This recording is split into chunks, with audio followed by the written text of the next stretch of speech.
हम अपनी सराउंडिंग में बहुत वैरायटी ऑफ मोशन देखते हैं और सराउंडिंग मोशन में से एक स्पेशल टाइप है। फॉर एग्जांपल, अगर कोई ऑब्जेक्ट अपना रास्ता स्ट्रेट लाइन सेलेक्ट कर ले, एक सीधा रास्ता, लीनियर रास्ता सेलेक्ट कर ले, तो उसके मोशन को अगर वो रास्ते में जा रहा है, अच्छा एक और रास्ता से चलना है, हर बात को एसोसिएट करते चलना। हमने कहा कोई ऑब्जेक्ट अपना एक रास्ता सेलेक्ट करके कोई स्ट्रेट लाइन में चलना पसंद करे, तो स्ट्रेट लाइन में उसका डिस्प्लेसमेंट डिस्कस कर सकते हैं, कितनी रफ्तार से चल रहा है उसकी वेलोसिटी डिस्कस कर सकते हैं, कितना एक्सेलरेशन ले रहा है एक्सेलरेशन डिस्कस कर सकते हैं। तो ये सब मोशन के पैरामीटर, गति का अध्ययन नहीं आधार पर होता है, मोशन की स्टडी इसी बेसिस पर होती है। अगर उसने स्ट्रेट लाइन रास्ता सेलेक्ट कर लिया, तो स्ट्रेट लाइन रास्ते में आगे जाना, कम बैक करना, इस चीजें रेक्टिलिनियर मोशन कहते हैं। रेक्टिलिनियर मोशन मतलब सिंगल स्ट्रेट लाइन पर मोशन। फिर अगर कोई ऑब्जेक्ट जैसे पंखा, फैन, अगर वो किसी एक्सिस के अबाउट अपनी पोजीशन रोटेट करके चेंज करना शुरू कर दे, तो रोटेटरी मोशन। अगर कोई ऑब्जेक्ट किसी फिक्स पॉइंट के टू एंड फ्रो मोशन शुरू कर दे, तो ऑसिलेटरी मोशन। तो डिफरेंट वैरायटी ऑफ मोशन में सर्कुलर मोशन भी कैसा मोशन है, इसको मैथमेटिकली ये डिफाइन कर सकते हैं कि अगर कोई ऑब्जेक्ट मतलब ऑब्जेक्ट का अगर एग्जिस्टेंस है तो उसने कुछ जगह घेरी होगी, कुछ मास होगा। तो अगर कोई m मास का पार्टिकल किसी फिक्स पॉइंट, इसका नाम सेंटर है, उससे फिक्स डिस्टेंस, इसका नाम रेडियस है, इस पे मोशन परफॉर्म करे, यानी किसी पार्टिकल का ऐसा मोशन जिसमें वो किसी फिक्स पॉइंट से हमेशा एक फिक्स दूरी पर बना रहे, ऐसे मोशन को हम लोग सर्कुलर मोशन कहते हैं। बस हम बात करें, पाथ डिफाइन करता है, ट्रैजेक्टरी डिफाइन करती है कि मोशन कैसा है। Trajectory straight line motion. Trajectory ऐसी कि पार्टिकल दोनों डायमेंशन में चले, आगे भी जाए ऊपर भी जाए, ट्रैजेक्टरी टू डायमेंशन।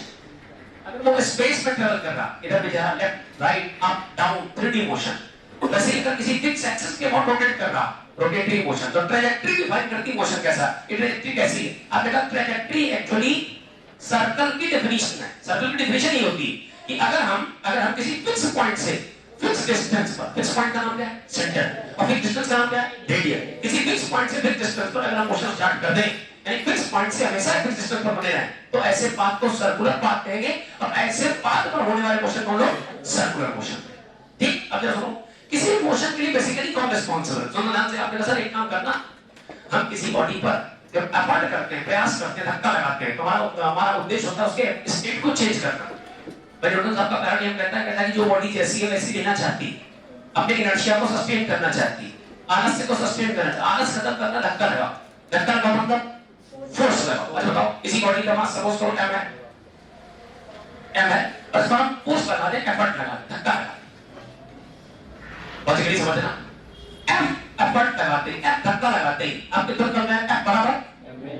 हमने लिख दिया इस बात को, f is equal to ma। ये तो लिखा है गणित के हिसाब से। इसको पढ़ के कैसे बनाएं, हम तो ऐसे पढ़ेंगे, हम तो कहेंगे किसी मैसिव बॉडी पर अगर एफर्ट लगाया जाए, फोर्स लगाया जाए, तो उसमें क्या आएगा, एक्सेलरेशन। एक्सेलरेशन क्या क्या कर सकता है, एक्सेलरेशन कई सारे काम परफॉर्म कर सकता है। सुनना ध्यान से, जो काम फोर्स कर सकता है, जो पापा कर सकते हैं वो सारा काम बेटा भी कर सकता है। जो फोर्स परफॉर्म कर सकता है वो सारे काम एक्सेलरेशन कर सकता है। एक्सेलरेशन क्या करेगा, एक्सेलरेशन क्या सारे काम करे। वैसे तो एक्सेलरेशन कहता है मेरी डेफिनेशन है rate of change of velocity with respect to time, असल डेफिनेशन यही है। लेकिन एक्सेलरेशन कर क्या सकता है, अगर कोई बॉडी रेस्ट पे है, बॉडी की स्टेट, अगर कोई बॉडी रेस्ट पर है और रेस्ट वाली बॉडी पर फोर्स लगाया, फोर्स लगाते ही एक्सेलरेशन आया, एक्सेलरेशन मोशन स्टार्ट कर सकता है। तो एक्सेलरेशन मोशन रेस्ट वाली कंडीशन को कैसा ला सकता है, मोशन में ला सकता है। अच्छा, अगर एक्सेलरेशन मोशन की डायरेक्शन में लगा तो सपोर्ट करेगा, मोशन के अपोजिट लगा तो क्या ब्रेक की तरह काम करेगा, रिटार्डेशन का काम करेगा। तो एक्सेलरेशन अगर पॉजिटिव सेंस में है, वेलोसिटी के सपोर्ट में, तो रेस्ट को मोशन में, और अगर उल्टा लग गया तो मोशन को रेस्ट में। ये एक्सेलरेशन का प्राइमरी काम। एक्सेलरेशन किसी बॉडी को, फोर्स किसी बॉडी को रेस्ट से मोशन, मोशन से रेस्ट। और क्या कर सकता है, और बताओ आपके साथ एक्सेलरेशन और काम कर सकता है। वो जरूरी बॉडी हमेशा रेस्ट में मिले, वो जरूरी रेस्ट में मिले। रेस्ट से मोशन, मोशन से रेस्ट अलग बात है। कोई बॉडी जरूरी है कि वो रेस्ट कंडीशन में हो सकता है पहले चल रही हो, जैसे ऑब्जेक्ट पहले से चल रहा था, उसको सपोर्ट में धक्का लगा दिया, और रफ्तार को थोड़ा बढ़ा देगा, तो एक्सेलरेशन स्पीड को बढ़ा सकता है, स्पीड को बढ़ा सकता है। उल्टा लग गया तो स्पीड को घटा सकता है, स्पीड को घटा भी सकता है। सुनते चलना, अगर कुछ नहीं कर सकता है तो अपने डेफिनेशन को तो फॉलो कर सकता है ना। डेफिनेशन क्या कहलाती है, acceleration is known as rate of change of velocity with respect to कैसी क्वांटिटी, वेक्टर क्वांटिटी को दो बार डायरेक्शन दिया। तो acceleration contains two things, direction as well as magnitude. इसमें डायरेक्शन दिया, वेलोसिटी का चेंज भी दो बातें रखेगा, डायरेक्शन दिया, मैग्नीट्यूड। तो अगर हमने किसी ऑब्जेक्ट को, ध्यान सुनना, हमने किसी ऑब्जेक्ट की रफ्तार 10 से 20 कर दी, बताओ एक्सेलरेशन है कि नहीं? अगर किसी ऑब्जेक्ट की रफ्तार 10 मीटर पर सेकंड से 20 मीटर पर सेकंड हो जाए तो क्या इसका एक्सेलरेशन का रोल है कि नहीं? अच्छा, अगर 10 मीटर पर सेकंड से रफ्तार 10 मीटर पर सेकंड वही है तो क्या एक्सेलरेशन है? नहीं हो सकता है। आपने केवल मैग्नीट्यूड पर दिमाग लगाया, आपने डायरेक्शन नहीं सोची। अब आंसर दीजिएगा। एक ऑब्जेक्ट एक्स एक्सिस के लॉन्ग जा रहा है, और ध्यान सुनना, इसके लॉन्ग एक्स एक्सिस के लॉन्ग जा रहा था 10 मीटर पर सेकंड से, तो इसकी वेलोसिटी का वेक्टर फॉर्म क्या बोलो? आपने कहा सर एक्स एक्सिस को रिप्रेजेंट करता है आई क्या है, तो हम बोलेंगे 10 मीटर पर सेकंड आई क्या है। पता नहीं क्या हुआ, कुछ हुआ, अब की वेलोसिटी ऐसे हो गई, पता नहीं कहां जा रहा है, वाई एक्सिस के लॉन्ग। अच्छा, अगर एक्स एक्सिस के लॉन्ग वेक्टर है आई क्या है, तो वाई के लॉन्ग जे है। तो आंसर देना बेटा, ऑब्जेक्ट अभी कहां चल रहा है? एक्स एक्सिस, वेलोसिटी बोलो 10 आई क्या मीटर पर सेकंड। पता नहीं क्या हुआ लेकिन ऐसे चल रहा है। अब वेलोसिटी कितनी? 10 जे क्या मीटर पर सेकंड। वेलोसिटी सेम की चेंज हो गई, और वेलोसिटी चेंज करके वेलोसिटी को चेंज करने की जिम्मेदारी किसकी है? एक्सेलरेशन। एक्सेलरेशन कुछ नहीं करेगा, तो कम से कम वेलोसिटी का बताओ, इस 10 और इस 10 में कॉमन क्या है? 10। मैग्नीट्यूड सेम है, डायरेक्शन इधर आई क्या, इधर जे क्या, तो वेलोसिटी चेंज होने का मतलब या तो मैग्नीट्यूड चेंज हो जाए, और नहीं कुछ चेंज हो रहा तो कम से कम डायरेक्शन तो चेंज हो जाए। तो एक्सेलरेशन का तीसरा काम होता है, एक्सेलरेशन का तीसरा काम होता है कि डायरेक्शन चेंज करना। और ध्यान सुनना, what are the purpose of force? तो जाओ अपन में सोचो, सोचते चलो जो पूछा रहा है, what is the purpose of force? Purpose of force is to create, and purpose of acceleration are different. Acceleration के कई सारे उद्देश्य हैं। क्या क्या कर सकता है? रेस्ट को, मोशन को, स्पीड बढ़ा सकता है, स्पीड, और नहीं कुछ कर सकता तो कम से कम डायरेक्शन फोड़ देगी, फोड़ देगी। आपको क्या लग रहा है? पार्टिकल एक स्ट्रेट यूनिफॉर्म डायरेक्शन में चल रहा है, डायरेक्शन चेंज कर रहा है। हम ट्रैजेक्टरी के किसी पॉइंट पर टेंजेंट खींच करके, टच करके जाने वाली लाइन खींच के इसकी डायरेक्शन को बता सकते हैं। जैसे इस इंस्टेंट पर अभी समझो 12 बज के या 10 बज के 40 मिनट के आसपास का फोटो है, 10 बज के 40 मिनट 35 सेकंड का फोटो है, इसकी वेलोसिटी इस डायरेक्शन में थी। 10 बज के 40 मिनट 36 सेकंड में यहां से फट से यहां पहुंचा, वेलोसिटी ऐसी, इसे v1 मान, इसे v मान, इसे v मान। तो दोनों भी सेम है क्या? अलग अलग। क्या सेम है? मैग्नीट्यूड। क्या अलग अलग? डायरेक्शन। यार एक्सेलरेशन है कि नहीं? कुछ नहीं बोलो, अरे यार डायरेक्शन चेंज, तो उल्टा भी सोचते चलो। एक्सेलरेशन रेस्ट को मोशन, मोशन को रेस्ट, एक्सेलरेशन स्पीड बढ़ा सकता है, घटा सकता है, एक्सेलरेशन डायरेक्शन। अब सुनो, किसी फोटो में रेस्ट से कोई मोशन गया, मोशन से रेस्ट में आ गया, इसका मतलब एक्सेलरेशन है। स्पीड बढ़ गई, स्पीड घट गई, मतलब एक्सेलरेशन है। डायरेक्शन चेंज हुई, मतलब एक्सेलरेशन है। इसमें एक्सेलरेशन की नहीं है। क्यों?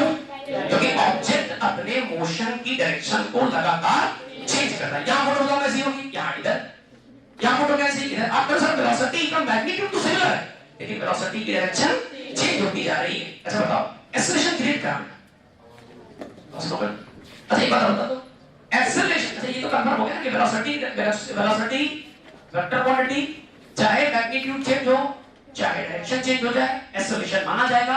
एक्सेलरेशन को क्रिएट कौन करता है? अच्छा सुन ध्यान से, बहुत ध्यान से, जब कभी भी, बहुत ध्यान सुनता, आराम आराम सोचते चलना, हमने कहा जब कभी भी फोर्स, वेलोसिटी और एक्सेलरेशन के डायरेक्शन में हो, क्या मान लो सपोज करो कोई ऑब्जेक्ट किसी पर्टिकुलर डायरेक्शन में चल रहा है, कोई ऑब्जेक्ट किसी पर्टिकुलर डायरेक्शन पर चल रहा है और हमने उसके सपोर्ट में धक्का लगा दिया, टर्म से चलो, हमने कहा कोई ऑब्जेक्ट सपोज करो एक्स एक्सिस के अलोंग जा रहा था, हमने उसी डायरेक्शन में धक्का लगा दिया। अच्छा फोर्स कैसी क्वांटिटी? एक्सेलरेशन भी कैसी? क्या जिधर फोर्स होगा उधर ही एक्सेलरेशन आएगा? फोर्स लगाया तुमने वेलोसिटी के सपोर्ट में, तो एक्सेलरेशन भी आएगा वेलोसिटी के रफ्तार को बढ़ाने। अब हम सुना ठीक, अच्छा है। तो ये हो गया फोर्स का या एक्सेलरेशन का वेलोसिटी के ठीक डायरेक्शन में काम करना। आंसर दीजिएगा। एक ऑब्जेक्ट एक्स एक्सिस के अलोंग जा रहा था, हमने रिवर्स एक्स एक्सिस यानी माइनस एक्स एक्सिस के अलोंग कैसे धक्का लगा दिया, ऑब्जेक्ट कैसे धक्का लगा दिया? क्या फोर्स का पर्पस एक्सेलरेट करना कि रिटार्ड करना? अच्छा तो आप एक बात समझ गए कि अगर धक्का, अगर एक्सेलरेशन वेलोसिटी के सपोर्ट में आया बढ़ाएगा, अपोज में आया बढ़ाएगा, अगर परपेंडिकुलर आया तो कुछ नहीं करेगा, केवल डायरेक्शन चेंज करें। आराम से समझते चलना, हम चीजों को हो सकता है कि हम केवल पॉइंट्स कवर करते चले, डिटेल ना बताएं। तो सुनना, हम आपसे कह सकते हैं कि यहाँ मामला सेम डायरेक्शन या अरे भाई ये बताओ, इससे मोशन सेम डायरेक्शन या अपोजिट। रफ्तार बढ़ी क्यों? क्योंकि एक्सेलरेशन वेलोसिटी की सेम डायरेक्शन। रफ्तार घटी क्यों? क्योंकि एक्सेलरेशन वेलोसिटी के अपोजिट आ गया। यहाँ मामला डायरेक्शन चेंज करने का मतलब कई सारी चीजें हो सकती है, लेकिन सर्कुलर के केस में आपको ध्यान रखना है कि सर्कुलर के केस में जो हमारा एक्सेलरेशन है उसकी डायरेक्शन हमेशा टुवर्ड्स सेंटर रहेगी। टुवर्ड्स सेंटर रहेगी। और ये जो एक्सेलरेशन है ये जो एक्सेलरेशन है वो केवल वेलोसिटी की डायरेक्शन को चेंज करता है। क्या कर रहा है? वेलोसिटी की डायरेक्शन को चेंज कर रहा है। आवश्यकता पड़ी तो मैग्नीट्यूड भी चेंज करेगा, वो टेंजेंशियल एक्सेलरेशन, उसकी बात और करेंगे। ठीक, तो थोड़ा सा समझना। हम कह रहे हमारे पास मोशन था ना, सर्कुलर मोशन की डेफिनेशन मन में क्या रखना है कि अगर कोई ऑब्जेक्ट किसी फिक्स पॉइंट से फिक्स दूरी पर अगर कोई ट्रैजेक्टरी घूम रहा है, कोई मोशन परफॉर्म कर रहा है, तो ऐसे मोशन का नाम सर्कुलर मोशन। सर्कुलर मोशन में हो सकता है कि यूनिफॉर्म सर्कुलर मोशन हो जिसमें वेलोसिटी का मैग्नीट्यूड चेंज ना हो, लेकिन कंपल्सरी कि उसकी डायरेक्शन हर वक्त चेंज होती रहेगी। अगर डायरेक्शन चेंज हो रही है तो ऑटो में एक्सेलरेशन होगा, अगर एक्सेलरेशन होगा तो फोर्स भी होगा। और एक्सेलरेशन कैसा होगा? वेलोसिटी के सपोर्ट में कि अपोज में कि परपेंडिकुलर?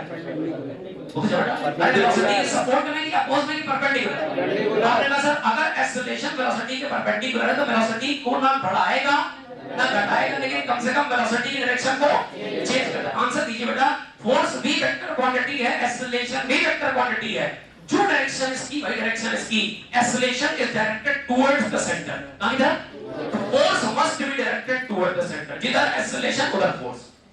ऐसे लिख सकते हैं, एरो ऐसे बना दीजिए और सुंदर लगेगा। राइट, जब फोर्स का जनरल फार्मूला F बराबर ma। फोर्स वेक्टर, एक्सेलरेशन भी वेक्टर। एक्सेलरेशन का जनरल फॉर्मूला याद रखना है। एक्सेलरेशन जो कि rate of change of velocity with respect to time होता है, उस सर्कुलर के केस में v²/r होगा। हर बात की डिटेल जानने की आवश्यकता नहीं, दे दीजिए समझ में। क्या बोला हमने? एक एक्सेलरेशन का जो फॉर्मेट होगा वो कितना होगा? v²/r। चीजें बता के बनाओ। फोर्स बराबर m × v²/r। क्या इतनी बात याद रहेगी? क्रम से समझना। फोर्स किस लिए है? वहां से फोर्स किस लिए है? एक्सेलरेशन। एक्सेलरेशन के कई सारे पर्पस। हमारे लिए इस फोटो में कौन सा पर्पस काम कर रहा है? डायरेक्शन चेंज करना। डायरेक्शन चेंज करते वक्त जो एक्सेलरेशन है या जो फोर्स है वो हमेशा वेलोसिटी के ठीक परपेंडिकुलर रहेगा। वेलोसिटी है अलोंग टेंजेंट, और टेंजेंट के ठीक परपेंडिकुलर होती है रेडियस। कौन होती? टेंजेंट के ठीक परपेंडिकुलर। किसी सर्कल की किसी पॉइंट पर खींची गई टेंजेंट के ठीक परपेंडिकुलर होती है रेडियस। इसका मतलब पता है? वेलोसिटी ऐसे थी, एक्सेलरेशन इसके परपेंडिकुलर था। एक्सेलरेशन जब वेलोसिटी के सपोर्ट में रहेगा बढ़ाएगा, अपोज रहेगा घटाएगा, परपेंडिकुलर रहेगा ना बढ़ाएगा ना घटाएगा, केवल डायरेक्शन चेंज करेगा। डायरेक्शन चेंज करता जा रहा है, यानी वेलोसिटी ऐसी डायरेक्शन चेंज, वेलोसिटी ऐसी डायरेक्शन चेंज, वेलोसिटी ऐसी डायरेक्शन चेंज। हर वक्त एक्सेलरेशन की डायरेक्शन कहां की तरफ है? अलोंग रेडियस कह सकते हो या कह सकते हो टुवर्ड्स सेंटर। इसीलिए इस एक्सेलरेशन के और एक्सेलरेशन की वजह से बनने वाले फोर्स या एक्सेलरेशन के करस्पॉन्डिंग फोर्स के दो नाम। इसका नाम रेडियल फोर्स भी है क्योंकि रेडियस के अलावा काम करेगा। इसका नाम सेंट्रल फोर्स भी है क्योंकि ये सेंटर की तरफ काम। इसका नाम सेंट्रल एक्सेलरेशन भी और रेडियल एक्सेलरेशन भी। पूरा नाम बोला तो कहते हैं सेंट्रीपेटल। क्या बोलेंगे?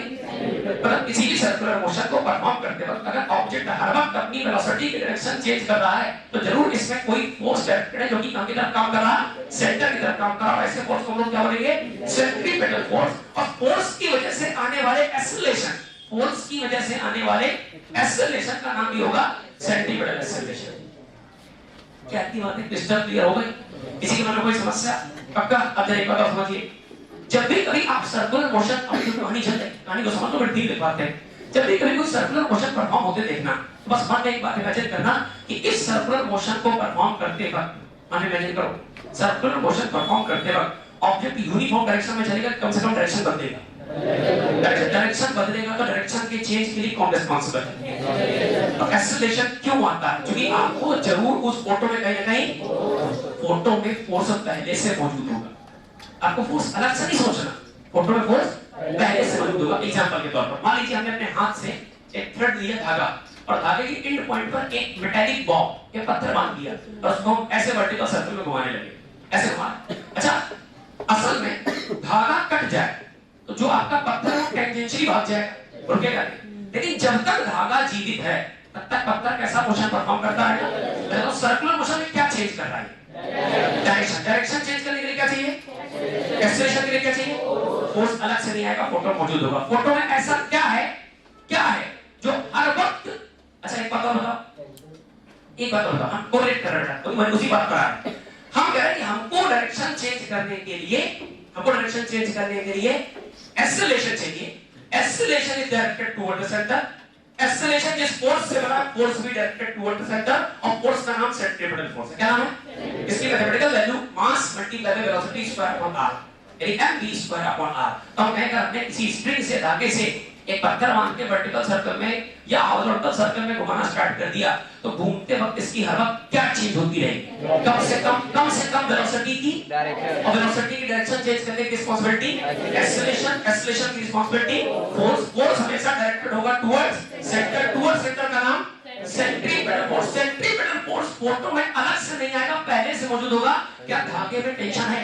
तो धागे में अवेलेबल टेंशन ही हमारी सेंट्रीपिटल फोर्स का काम करेगा। सो एफ सेंट्रीपिटल की जगह पर हम टेंशन का इस्तेमाल किया करेंगे। सुनते चलना। अच्छा बताओ, एग्जांपल के तौर पर सपोज करो मैं बात करूंगी न्यूक्लियस है। ये किसी एटम का सबसे सेंट्रल पार्ट है न्यूक्लियस, जहां पर न्यूट्रॉन और प्रोटॉन रहते हैं। न्यूट्रॉन तो न्यूट्रल होता है, लेकिन प्रोटॉन कैसा होता है? Positively charge particle. इससे कुछ डिस्टेंस पर छोटे-छोटे इलेक्ट्रॉन्स सर्कुलर मोशन परफॉर्म कर रहे हैं। कैसा मोशन परफॉर्म कर रहे हैं? अरे अपने ऑर्बिट में घूम रहे हैं। अच्छा बताओ, इन दोनों के बीच कौन सा फोर्स अवेलेबल है? ये बताओ, चल पहले बताओ, पहले कार्य बताओ। क्या सर्कुलर मोशन परफॉर्म करते वक्त इसकी वेलोसिटी एक जैसी डायरेक्शन चेंज होगी, और डायरेक्शन चेंज होने के लिए कौन रिस्पांसिबल? और एक्सेलरेशन किससे आता है? और फोर्स कहां की तरफ डायरेक्टेड होगा ताकि डायरेक्शन चेंज करे? सेंटर की तरफ डायरेक्टेड फोर्स का नाम क्या होगा? सेंट्रीपिटल फोर्स के नाम पर यहां कौन मौजूद है? आपने कहा एक बार देखा जाए तो क्या इन दोनों के बीच इलेक्ट्रोस्टैटिक अट्रैक्शन लगेगा? अरे ये वाला Q1 ये वाला Q2 तो फोर्स लगेगा। F बराबर 1/4 Q1 Q2 अपॉन, यही फोर्स सेंट्रीपिटल फोर्स की तरह काम करेगा। फोर्स कहीं अलग से नहीं आएगा, फोटो में पहले से मौजूद होगा। एक बात देखिए, ये देखिए, डिफाइन करिए motion of any object in such a path trajectory लिख सकते हो। motion of any object in such a path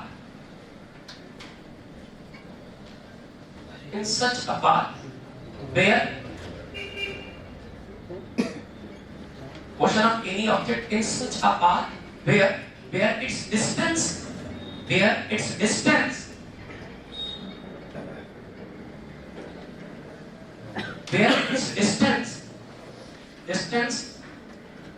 is fixed from a fixed point.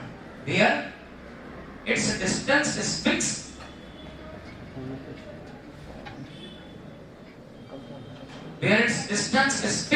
from a fixed point.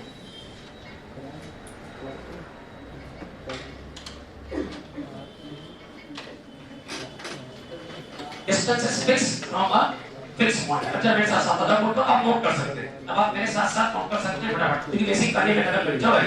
उस फिक्स पॉइंट का नाम क्या होगा? सेंटर। और सेंटर से उस फिक्स डिस्टेंस का नाम क्या होगा? रेडियस। तो सेंटर से रेडियस जैसे डिस्टेंस पर ये m मास एक ऐसा मोशन परफॉर्म कर रहा है ताकि हर वक्त उसकी दूरी सेंटर से r के बराबर, सेंटर से r के बराबर ऐसी दूरी बनेगी। राइट, आप और थोड़ा सा परफेक्ट सर्कल बनाइएगा।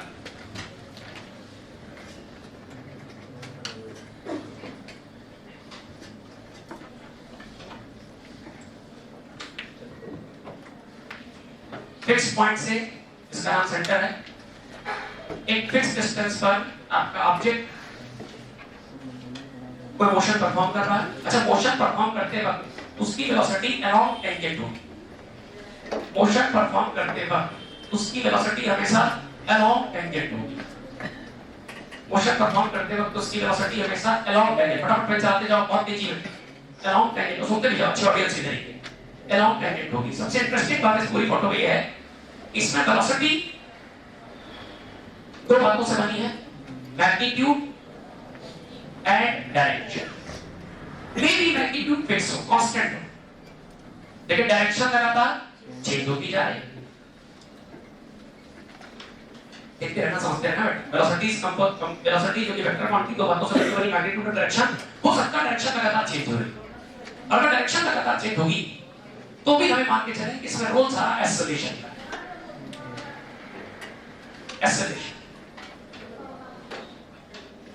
उसकी वजह क्या है? उसकी वजह यह है कि acceleration can perform 3 task. Force के बच्चे का नाम एक्सेलरेशन, तो ये 3 काम कर सकता है। रेस्ट को मोशन, मैं इस बात को हर बार बोलता हूं बेटा ताकि आप इस चीजों को कंटेस्ट कर लें कि purpose of force is to create acceleration and purpose of acceleration to remove inertia. Rest से मोशन या मोशन से रेस्ट, ये काम कर रहे हैं, इस फोटो में काम कर रही है, लिख देना जरूर। Speed up, speed down, speed up, speed down, ये भी इस फोटो में काम कर रहे हैं। लेकिन एक बात काम की है, एक्सेलरेशन कुछ नहीं करता तो कम से कम डायरेक्शन तो चेंज नहीं सकता। डायरेक्शन चेंज करेगा। अच्छा, एक अच्छी बात है, वेलोसिटी की डायरेक्शन चेंज होगी, इसका मतलब acceleration directed towards centre, towards, एक नाम से पढ़ते चलना, towards centre, acceleration towards centre. अब ऐसा लिखा सकते हैं कि एक्सेलरेशन टुवर्ड्स सेंटर काम करेगा, इसीलिए एक्सेलरेशन का नाम ए सेंट्रीपिटल। सेंट्रीपिटल पूरी कहानी लिख रहा हूं बिना थ्योरी के, ताकि आपको कंसेप्चुअल प्रॉब्लम करने में कोई समस्या ना हो। एक बात सीक्वेंस में चल रही है, वेलोसिटी चेंज हो रही, इस पर डायरेक्शन चेंज हो रही, मैग्नीट्यूड नहीं हो सकता, मैग्नीट्यूड भी चेंज हो अगर टेंजेंशियल एक्सेलरेशन आएगा, उसकी बातें बाद में करेंगे। डायरेक्शन चेंज है, डायरेक्शन चेंज का मतलब प्राइमरी शर्त है कि डायरेक्शन तो कम से कम बदलेगी। डायरेक्शन बदलेगी तो एक्सेलरेशन आएगा टुवर्ड्स सेंटर, उसका नाम ए सेंट्रीपिटल। और एक्सेलरेशन आता है किसी फोर्स से, तो उस फोर्स का नाम है सेंट्रीपिटल। फोर्स बराबर मास मल्टीप्लाई बाय एक्सेलरेशन। एक्सेलरेशन की न्यूमेरिकल वैल्यू v²r, v²r, जहां v इसकी इंस्टेंट पर वेलोसिटी है और r उसका रेडियस है। तो कंबाइन करो तो f centripetal is equal to mv²r। सबसे इंटरेस्टिंग बात आप लिखने जा रहे हैं इस डब्बे के बाद, वो आपको बता के लिखेंगे। इत्मीनान से जो लिखा है वो तुम्हारे मस्तिष्क में छपा हो। टॉपिक की थीम है, कोई सवाल करते हो एटलीस्ट हॉरिजॉन्टल में कोई गड़बड़ी नहीं, हॉरिजॉन्टल मोशन की सारी कहानी खत्म, बस आप धीरे धीरे सवाल करेंगे। वर्टिकल की कहानी अलग है, उसमें टेंशन और वेलोसिटी दो क्रिटिकल पॉइंट्स होंगे जिनको हम अलग-अलग पॉइंट पे डिस्कस करेंगे।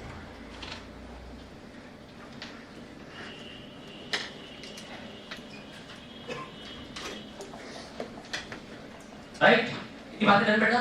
एक बात बता दो मुझे बस, ये कौन सा फोर्स है?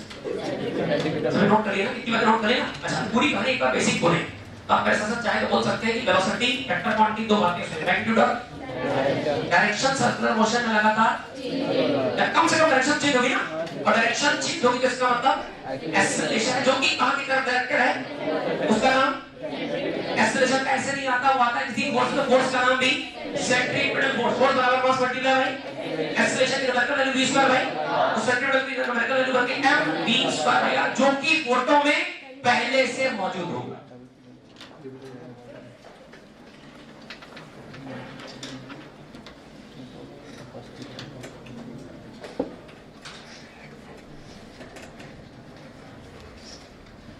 फोटो में पहले से अवेलेबल होगा। फोटो मतलब क्वेश्चन में, चित्र में, जो भी बातें हम सोच रहे हैं उसमें। मतलब बहुत छोटी सी बात बेटा, अगर मैं कहूं कि थर्ड ऑर्डर मास सिस्टम, इसमें टेंशन लगा सेंटर के जो कि सेंट्रीपिटल का काम करेगा, ऐसा दिखा सकते। अगर एक थर्ड ऑर्डर मास सिस्टम में धागा बंधा हुआ है, उसमें लगने वाला टेंशन, धागे की tightness toward the centre, centripetal force provide करेगी, सेंटर की तरफ एक फोर्स प्रोवाइड करेगी जो हर वक्त डायरेक्शन चेंज करता है।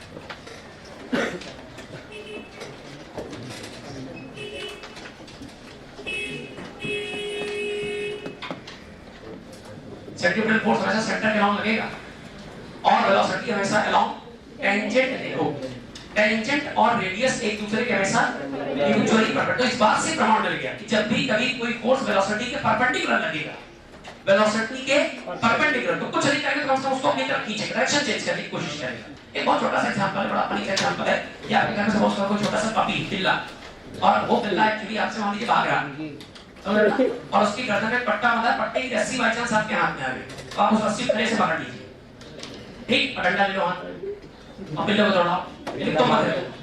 You have like a center and length of रस्सी you have like 80 रस्सी, तो पहले डंडा चलाओ, कोशिश करो, धीरे धीरे मारना, धीरे इसको दबाओ, क्या करेगा वो? क्या करेगा? वो भागना चाहेगा, वो क्या करना है? सेल्फ पकड़ना, आपको समझाना है, वो भागना चाहता है, वो अपनी वेलोसिटी स्ट्रेट लाइन में टेक करता है, लेकिन गलती से उसकी वेलोसिटी के ठीक परपेंडिकुलर, उसकी वेलोसिटी के ठीक परपेंडिकुलर हमने क्या लगा दिया? टेंशन। टेंशन किस तरह काम करेगा? टेंशन एक ऐसा फोर्स है जो टुवर्ड्स सेंटर काम कर रहा है as a centripetal force. Centripetal force क्या प्रोवाइड करेगा? Centripetal acceleration. सेंट्रीपिटल एक्सेलरेशन क्या करता है? कुछ नहीं करेगा तो कम से कम डायरेक्शन को चेंज कर देगा। तो भागना चाहता है स्ट्रेट लाइन पर, लेकिन मजबूरी में क्या तुम्हारे चारों तरफ भागने लगेगा? आसान पढ़ना, अब इन बातों को कोरिलेट करते चलेंगे, एग्जांपल देंगे। क्या ऐसा पढ़ूं? चल कुछ बातें बेटा और बेसिक बेसिक सी हैं, अब बता दें आपको, थोड़ी सी हेल्प कर दें। आपने बातें कल कौन नहीं आया था? जो बच्चे रेगुलर क्लास आते हैं उनसे कौन कौन कल नहीं आया था? अगले संडे बताना, अगले संडे भी नहीं आ गए वो बच्चे जो आज इस संडे नहीं आए तो उनके लिए पनिशमेंट है, अगले संडे भी दिखाई देंगे। ठीक है सर। अगर अगले संडे दिखाई दिए तो वहीं दरवाजे के आसपास क्या किया है? सर्कल कर दिया है। अरे गधों क्यों नहीं आते हो भाई? तो प्लीज संडे खराब करो तुम लोग, रेगुलर रहिए संडे पर सभी लोग। अरे और बहाना नहीं, तो इस संडे नहीं आए तो एक और बहाना नहीं। अरे सर अगले संडे अरे आओ संडे को।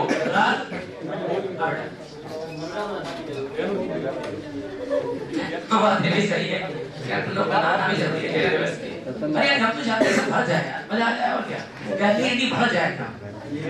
छोटी क्लास है, मजेदार पूरी भी देख के आओ। गांव में सिस्टम होता था, महिला वाला देखना तो उनका पूरी लेकर सजाई लेकर आओ। चले सुनो, मतलब बातों मध्य नहीं कर रहा हूं। एक बात और, एक दो बातें और हैं जो हम लोग बेसिक में खत्म करना है, फिर सवाल ही करेंगे अगले नेक्स्ट अपकमिंग क्लास में। सुनो ध्यान से, एक ऑब्जेक्ट है, सपोज करो कोरिलेट करना बेटा, क्योंकि यहां से हम पूरी कोशिश करेंगे कि आपको यहां से रोटेशन से जोड़ते चले ताकि वहां ज्यादा एफर्ट ना करना पड़े। सपोज करो कोई ऑब्जेक्ट है, ऐसा समझिए ये एक सर्कुलर पाथ, ये सर्कुलर पाथ। अच्छा एक बात और तुमको अभी हिंट कर दें, रोटेशन और सर्कुलर मोशन दोनों कोरिलेटेड बातें हैं, लेकिन फर्क क्या है?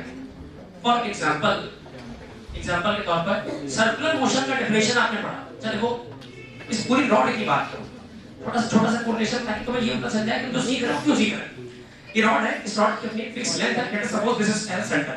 ये हमारा वैसे सेंटर बना अपने हाथ को और इसे एंड पॉइंट बना लें, और आप चाहे तो इसके एंड पॉइंट पर एक मार्कर फंसा, ये अब समझिए ये हो गया पार्टिकल, ये हो गई धागे की लेंथ या रेडियस हो गई, रॉड की लेंथ हो गई। और अगर हम इसे ऐसे किसी पाथ पे घुमा रहे तो क्या सर्कुलर पाथ पर घूम रहा है?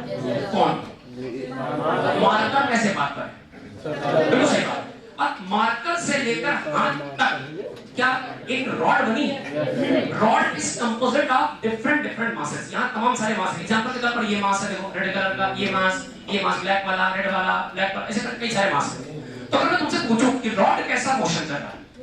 सर्कुलर। ये वाला पॉइंट भी कैसा मोशन कर रहा है? ये वाला पॉइंट भी, ये वाला भी, क्या सभी निश्चित सर्कल में घूम रहे हैं? लेकिन अगर पूरी कंपोजिट बॉडी की बात करो तो ये एक्चुअली मेरे चारों तरफ रोटेटरी मोशन कर रही है। रॉड का मोशन कैसा है? रोटेशन का। लेकिन उसके हर पार्टिकल का मोशन कैसा है? सर्कुलर। क्या बात समझ पा रहे ना? इसलिए रोटेशन में हम आपको सर्कुलर की छोटी छोटी बातें हम करते चलेंगे ताकि आप बातें वहां से कोरिलेट कर पाओ। खैर चलिए अब जरा बताइए, अच्छा मान लीजिए आपका ये सेंटर पॉइंट है और सेंटर पॉइंट के बाद आपका ये कोई इनिशियल पॉइंट है, शुद्ध चलना बेटा केवल, और यहां से कोई ऑब्जेक्ट चला, ये चला और चलते वो यहां पे पहुंचा। जब यहां पहुंचा तो इस पॉइंट को हमने क्या मान लिया? पॉइंट। यानी कोई ऑब्जेक्ट जिस सर्कुलर ट्रैजेक्टरी में किसी पॉइंट से t बराबर 0 पर अपनी यात्रा को स्टार्ट करता है और वो चलते किसी फाइनल पॉइंट तक यहां पे पहुंचता है। और ये जब पहुंचा यहां पर तो तब तक कुछ टाइम हो चुका था, t बराबर t। हर यात्रा, हर प्रोसेस, हर फिजिकल फिनोमेना में टाइम कंज्यूम होता है। तो ऑब्जेक्ट ने इनिशियल पोजीशन से इस स्थिति से अपने आप को दौड़ाना शुरू किया, t टाइम लिया, यहां तक पहुंचा। आपने कहा दो तरीके हो सकते हैं इस मोशन को देखने के। अगर आप सर्कुलर रास्ते में चलोगे, ध्यान से देखना, तो क्या आपकी इस वक्त वेलोसिटी v थी? वेलोसिटी कैसे बनाते हैं? ट्रैजेक्टरी में टेंजेंट बनाते हैं। यहां बताओ, यहां वेलोसिटी कितनी थी? हुई थी, मान लो हुई थी, यूनिफॉर्म वेलोसिटी मेंटेन है। यहाँ v से चला, समझ चलना, यहाँ कैसे चला, v से ये चला, अच्छा तो यूनिट भाग गया, नो नो नो, ये वेलोसिटी की इस इंस्टेंट पर डायरेक्शन, असल में वो ऐसे चला, ये वेलोसिटी सेम की चेंज, वेलोसिटी सेम की चेंज, वेलोसिटी चेंज, वेलोसिटी का मैग्नीट्यूड सेम की चेंज, डायरेक्शन आगे बढ़ पा रहा है, मतलब डायरेक्शन चेंज करने के लिए कौन रिस्पांसिबल, एक्सेलरेशन, एक्सेलरेशन क्यों आया, फोर्स, फोर्स का नाम सेंट्रिपेटल फोर्स, फोर्स कहीं कहीं फोटो में पहले से मौजूद होगा, क्या छोड़ो। अच्छा बताओ, हम अगर तुमसे कहें कि ये वाला जो रास्ता है इसकी लेंथ कुछ मान लो, इसकी लेंथ कितनी मान लो s, एक्चुअली ऑब्जर्वर आकर यहां खड़ा कर दिया है, एक ऑब्जर्वर, तो ये ऑब्जर्वर कह रहा है सर हमने इस पार्टिकल को एक्चुअली घूमते हैं, ये ऑब्जर्वर यहां पर ऐसे खड़ा हो गया, सर हमने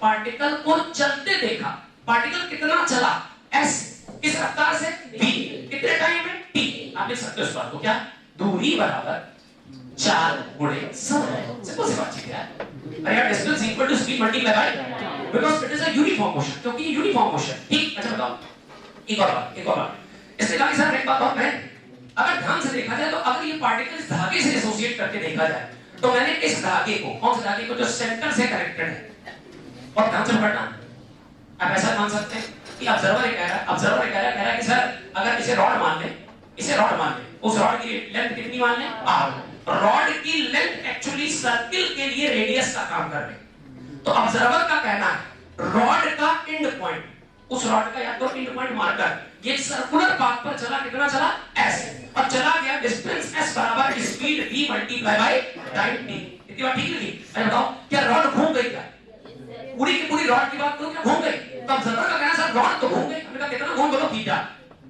कितना घूम गई, अब क्या बताओ एक रिलेशन तुम्हें बताओ, एंगल बराबर r अपॉन रेडियस, इस बात को लिख के देखते हैं, एंगल थीटा, एंगल बराबर r s upon radius r, let's cross multiply, s बराबर हो गया बेटा r multiply by theta, let's differentiate it with respect to time, अब इसे टाइम के साथ साथ डिफरेंशिएट करते हैं, तो ये बन जाएगा ds upon dt is equal to r, radius of this path is constant, fix radius, constant चीजों के साथ इंटीग्रेशन डिफरेंशिएशन में कोई खिलवाड़, तो r को कर दो बाहर, क्या बन जाएगा d थीटा अपॉन, अरे भाई s का चेंज देखा तो ds अपॉन dt, थीटा का change d theta upon dt, what is ds by dt, it is rate of change of position with respect to time is linear velocity, r is equal to radius, तो d theta by dt क्या है, rate of change of angular position with respect to angular velocity, I reading point. अब चलो एक बात और, एक बात जैसे को लिखा, जैसे बोल क्या लिखा, क्या लिखा, क्या s बराबर, असल में क्या लिखा, linear displacement is equal to linear velocity multiply by, तो जरूरत पड़ने पर हम लिख सकते हैं एंगुलर डिस्प्लेसमेंट बराबर angular velocity multiply by time, तो जरूरत पड़ती है इसका इस्तेमाल करें। एक बात दूसरी बात सुनना, लेट्स डिफरेंशिएट इट अगेन, और सिर्फ फिर से डिफरेंशिएट करते हैं, इसका चेंज देखते हैं, वेलोसिटी का टाइम के साथ चेंज बन जाएगा dv अपॉन, मैथमेटिकली क्या लिखा, rate of change of velocity with respect to, और फिजिक्स के साथ डेफिनेशन क्या होती है, एक्सेलरेशन, अगले बोलो r, ये क्या बन जाएगा d omega upon dt, rate of change of, तो क्या rate of change of linear velocity with respect to time is equal to linear acceleration बराबर r, rate of change of angular velocity with respect to time बराबर angular acceleration, से alpha नाम से जाने, क्या basic बातें क्लियर होती चल रही, अब जहां जैसी जरूरत पड़ी सुनते चलना, सुनते चलना। एक बात बताओ और ध्यान से, ये वेलोसिटी फिक्स है क्या लगा, तो वेलोसिटी कांस्टेंट है कि चेंज हो रही है, अब मैग्नीट्यूड से है ना, अच्छा इस मैग्नीट्यूड को कौन घटा बढ़ा सकता है, ऐसे इस मैग्नीट्यूड को अगर मान लो इसमें ऐसे एक वहां से मारेंगे, नहीं अरे कौन है, क्या हो रहा है, कमाल हो तुम सब, थैंक यू, इस वेलोसिटी को बढ़ाना है, क्या करना है, क्या आपने कभी किसी पंखे के साथ खिलवाड़ किया, पंखा चल रहा तुम गए अपना बात चढ़ी, यहाँ पकड़ के रिटार्ड किया उसको, उसे परीक्षण देकर के रिटार्ड किया, किसी का मन हुआ पंखा चलेगा, हम उनको इनिशियल टॉर्क देते, ऐसे टॉर्क दिया, एक्चुअली तुमने टेंजेंशियल एक्सेलरेशन दिया ताकि उसकी रफ्तार मान धीमा चल रहा, और तेज चलो, आप उसको एक्चुअली टेंजेंशियली टच कर रहे हो, इसको देख रहे हो, और तेज, क्या भी बढ़ता जाएगा, तो भी वेरी भी कर सकता, भी वेरी करेगा, ये टेंजेंशियल वेलोसिटी है, ये वेरी करेगी, जब इसमें टेंजेंशियल एक्सेलरेशन, टेंजेंशियल फोर्स लगाओ, क्या मेरी बात समझ पा रहे हो, ये बात यहाँ लिखी, गणित की भाषा में यही लिखा, पढ़ के देखो और ध्यान सुनना बेटा, क्योंकि अब यहाँ से कुछ नया भी सिखाते चल रहे हैं। What is this? Linear velocity is equal to into, is it velocity और मैग्नीट्यूड ऑफ वेलोसिटी? क्या वेलोसिटी का मैग्नीट्यूड कैलकुलेशन केवल मैग्नीट्यूड पर होते हैं, डायरेक्शन पर नहीं। जितने भी डिफरेंशिएशन, इंटीग्रेशन, प्लस माइनस होते हैं वो सब मैग्नीट्यूड पर होते हैं। मैग्नीट्यूड बताइए क्या लिखा है? बराबर r इनटू, अच्छा ये क्या लिखा है? dv बाय, मतलब rate of change of velocity with respect to, मतलब तुम श्योर हो इस बात के लिए कि वेलोसिटी बदल रही है। अरे भैया आपने जो लिखा है इस बात के लिए श्योर हो ना कि वेलोसिटी टाइम के साथ साथ चेंज हो रही है। वेलोसिटी चेंज कौन करेगा? अब अगर लिखिए टेंजेंशियल वेलोसिटी चेंज हो रही है तो टेंजेंशियल वेलोसिटी के मैग्नीट्यूड को टेंजेंशियल एक्सेलरेशन चेंज कर सकता है। It is incorrect. Now it is AT बराबर R, it is not AC, it is किसी फोटो में तो एक्सेलरेशन हो सकते हैं। और ध्यान सुनना, किसी फोटो में सर्कुलर मोशन परफॉर्म करने की प्राइमरी शर्त क्या है? सुबह बेसिक से सर्कुलर मोशन परफॉर्म करने की बेसिक शर्त लिखी है कि वेलोसिटी में कम से कम क्या चेंज हो जाए? डायरेक्शन चेंज करने का काम किसका? वो एक्सेलरेशन कहां की तरफ? नाउ सेंट्रीपिटल, और सेंट्रीपिटल को बनाने वाला फोर्स कौन सा? मैग्नीट्यूड कितना? F बराबर mv² बाय r, जो कि फोटो में पहले से हम आपसे कहते हैं कि वेलोसिटी का डायरेक्शन चेंज हो रहा है, हमने कहा मैग्नीट्यूड भी चेंज करो, v बदलो। अच्छा v का मतलब, v का चेंज होना, v का चेंज होना मतलब dv by dt। कौन है इसके लिए जो लगा? AD। ये एक्सेलरेशन रेडियस के अलाउंग होगा, ये सेंटर की तरफ होगा, टच करके है, उसका नाम tangential acceleration. Tangential acceleration is equal to r multiply by what is r? What is alpha? Angular acceleration. Rate of change of angular velocity with respect to time is angular acceleration. एक minute लिखिए जरा, note डाल जल्दी से, खत्म हो गया। Part में रहता तो बात बताएंगे कि चलो अच्छा हुआ ये पढ़ेंगे। सुनो लिखो जरा से इस बात को, नोट डाल के। In case of non-uniform circular motion, note डाल के लिखना, नोट डाल के पार्टिकल डाल दो, स्टार बना दो, लिख दो। In case of non-uniform circular motion, in case of non-uniform circular motion, non-uniform circular motion, in case of non-uniform circular motion, बच्चों जवाब दो। वेलोसिटी का मैग्नीट्यूड कांस्टेंट रहेगा कि चेंज होगा? नॉन यूनिफॉर्म का मतलब असमान। क्या वेलोसिटी का मैग्नीट्यूड भी हर जगह बदलते हैं? Magnitude of velocity varies with respect to time. In case of non uniform circular motion, magnitude of velocity vary with respect to time. In case of non uniform circular motion, उस हिसाब से notes बनाया तो पढ़ने में मजा आएगी। इतने गंदे लिखोगे दोबारा पढ़ने को मन लगे। और जरूरी हाँ, नोट्स बताएं, नोट्स अगर आप आकर्षक नहीं बना सकते हैं तो आर्टिकल वाइज स्पेस देके बनाएं, इस तरह डिजाइन बनाएं। ये पढ़ोगे, रिवीजन करोगे तो अच्छा लगेगा। तुमने इतना गंदा लिखा कि अपनी कॉपी खुद को लेना, तो खुद समझे तो खुदा समझे, ऐसी भाषा में। चलिए देखिए, हाँ, magnitude of velocity change with respect to time. In case of non uniform circular motion, velocity change with respect to time. I repeat, in case of non-uniform circular motion, velocity change with respect to time. डब्बे के अंदर लिख दो AT बराबर AT नीचे लिख दो tangential acceleration. अरे ये लिखा है, हम पूरी लिख लेंगे, जितना करें उतना लिख लो। Velocity change with respect to time, इस पर लिख दो बेटा AT बराबर, ये डब्बा AT बराबर AT, और AT के नीचे लिख दो, AT का नाम बता दो, टेंजेंशियल एक्सेलरेशन। AT बराबर R alpha, R radius, alpha angular acceleration. AT बराबर R अल्फा।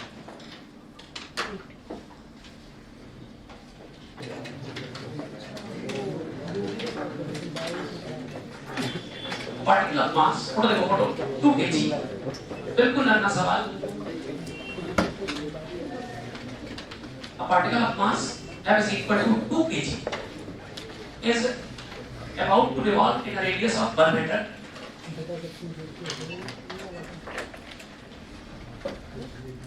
A particle इसी fixed point center के about r बराबर 1 मीटर की रेडियस वाले सर्कुलर पाथ पर रिवॉल्व करना चाहता है, चक्कर लगाना चाहता है। रोटेट नहीं करना चाहता, रिवॉल्व करेगा। ठीक, और इसे कांस्टेंट वेलोसिटी मेंटेन करके ये चाहता है कि 10 मीटर पर सेकंड से 10 मीटर पर सेकंड की कांस्टेंट रफ्तार से चलता है। रफ्तार कांस्टेंट है तो जो सर्कुलर मोशन हो रहा है बेटा है तो सर्कुलर, लेकिन ये यूनिफॉर्म सर्कुलर मोशन, ऐसा सर्कुलर मोशन जिसमें वेलोसिटी का मैग्नीट्यूड कांस्टेंट है, यूनिफॉर्म सर्कुलर मोशन। आगे समझा? हमसे क्वेश्चन पूछा जा रहा है कि टेंशन कितना रिक्वायर्ड है, फाइंड रिक्वायर्ड टेंशन। आसान सवाल, बिल्कुल बेसिक शुरुआत, फाइंड रिक्वायर्ड टेंशन। ठीक, चले चलो बेटा, चलो अब देखो, अगर इस पार्टिकल को एक सर्कुलर मोशन में घूमना है तो कम से कम वेलोसिटी की डायरेक्शन चेंज होगी। वेलोसिटी की डायरेक्शन चेंज करेगा सेंटीमीटर एक्सेलरेशन वो आएगा सेंटीमीटर फोर्स से, और सेंटीमीटर फोर्स का डायरेक्ट फार्मूला है Fc = बेटा mv²/r। सबसे बढ़िया बात क्या है, इस सेंट्रीपिटल फोर्स बाहर से नहीं लेना पड़ेगा बल्कि फोटो में पहले से मौजूद होगा। आई थिंक इस धागे में जब ये सर्कुलर मोशन करेगा पत्थर तो धागा लूज होगा कि टाइट होगा, और अगर धागा टाइट होगा तो धागे में टेंशन होगा। Tension is always directed along spring away from mass, along spring away from mass, along spring away from centre mass, like this, right. ध्यान से देखिए, हम कह रहे हैं कि भाई सेंटीमीटर फोर्स कहीं लाना नहीं पड़ेगा, फोटो में कौन मौजूद है, टेंशन। तो ये सेंटीमीटर फोर्स का काम है। So tension which is acting, hello light सुना करो, tension in the photo which is acting as centripetal force। चित्र में दिया गया तनाव यानी टेंशन जो कि सेंटीमीटर फोर्स की तरह काम कर रहा है, उसको कैलकुलेट करने का तरीका mv²/r। मास कितना 2 kg, वेलोसिटी कितनी रिक्वायर्ड है 10 मीटर पर सेकंड, इसका स्क्वायर मतलब रेडियस कितना है 1। आई थिंक 10 का स्क्वायर 100 मल्टीप्लाई बाय 2 कितना 200 न्यूटन का टेंशन। अगर आप धागा 200 न्यूटन टेंशन से कांस्टेंटली इतना टाइट रखो तो धागा इतना टाइट रहेगा कि वो हर वक्त इतना सेंट्रीपिटल फोर्स प्रोवाइड करेगा कि आपका 2 किलो का पार्टिकल अपनी डायरेक्शन चेंज करता हुआ 10 मीटर की रफ्तार से कांस्टेंट घूमता है। अच्छा, आप मुझे एक बात और बता दो, हम वेरिएशन भी सुनना चाहते हैं बेटा। आपने सेंट्रीपिटल फोर्स का फार्मूला लेकर F = mv²/r, एक वेरिएशन करना चाहते हैं इस फार्मूले की वजह से, वो जरा क्या बन सकता है, बोलो बेटा बोलो बोलो बोलो। F बराबर हमने लिखा बेटा क्या, हमने वही लिखा जो आपको आता है, F = mv²/r। साथ साथ चलते रहो बेटा, F = mv²/r।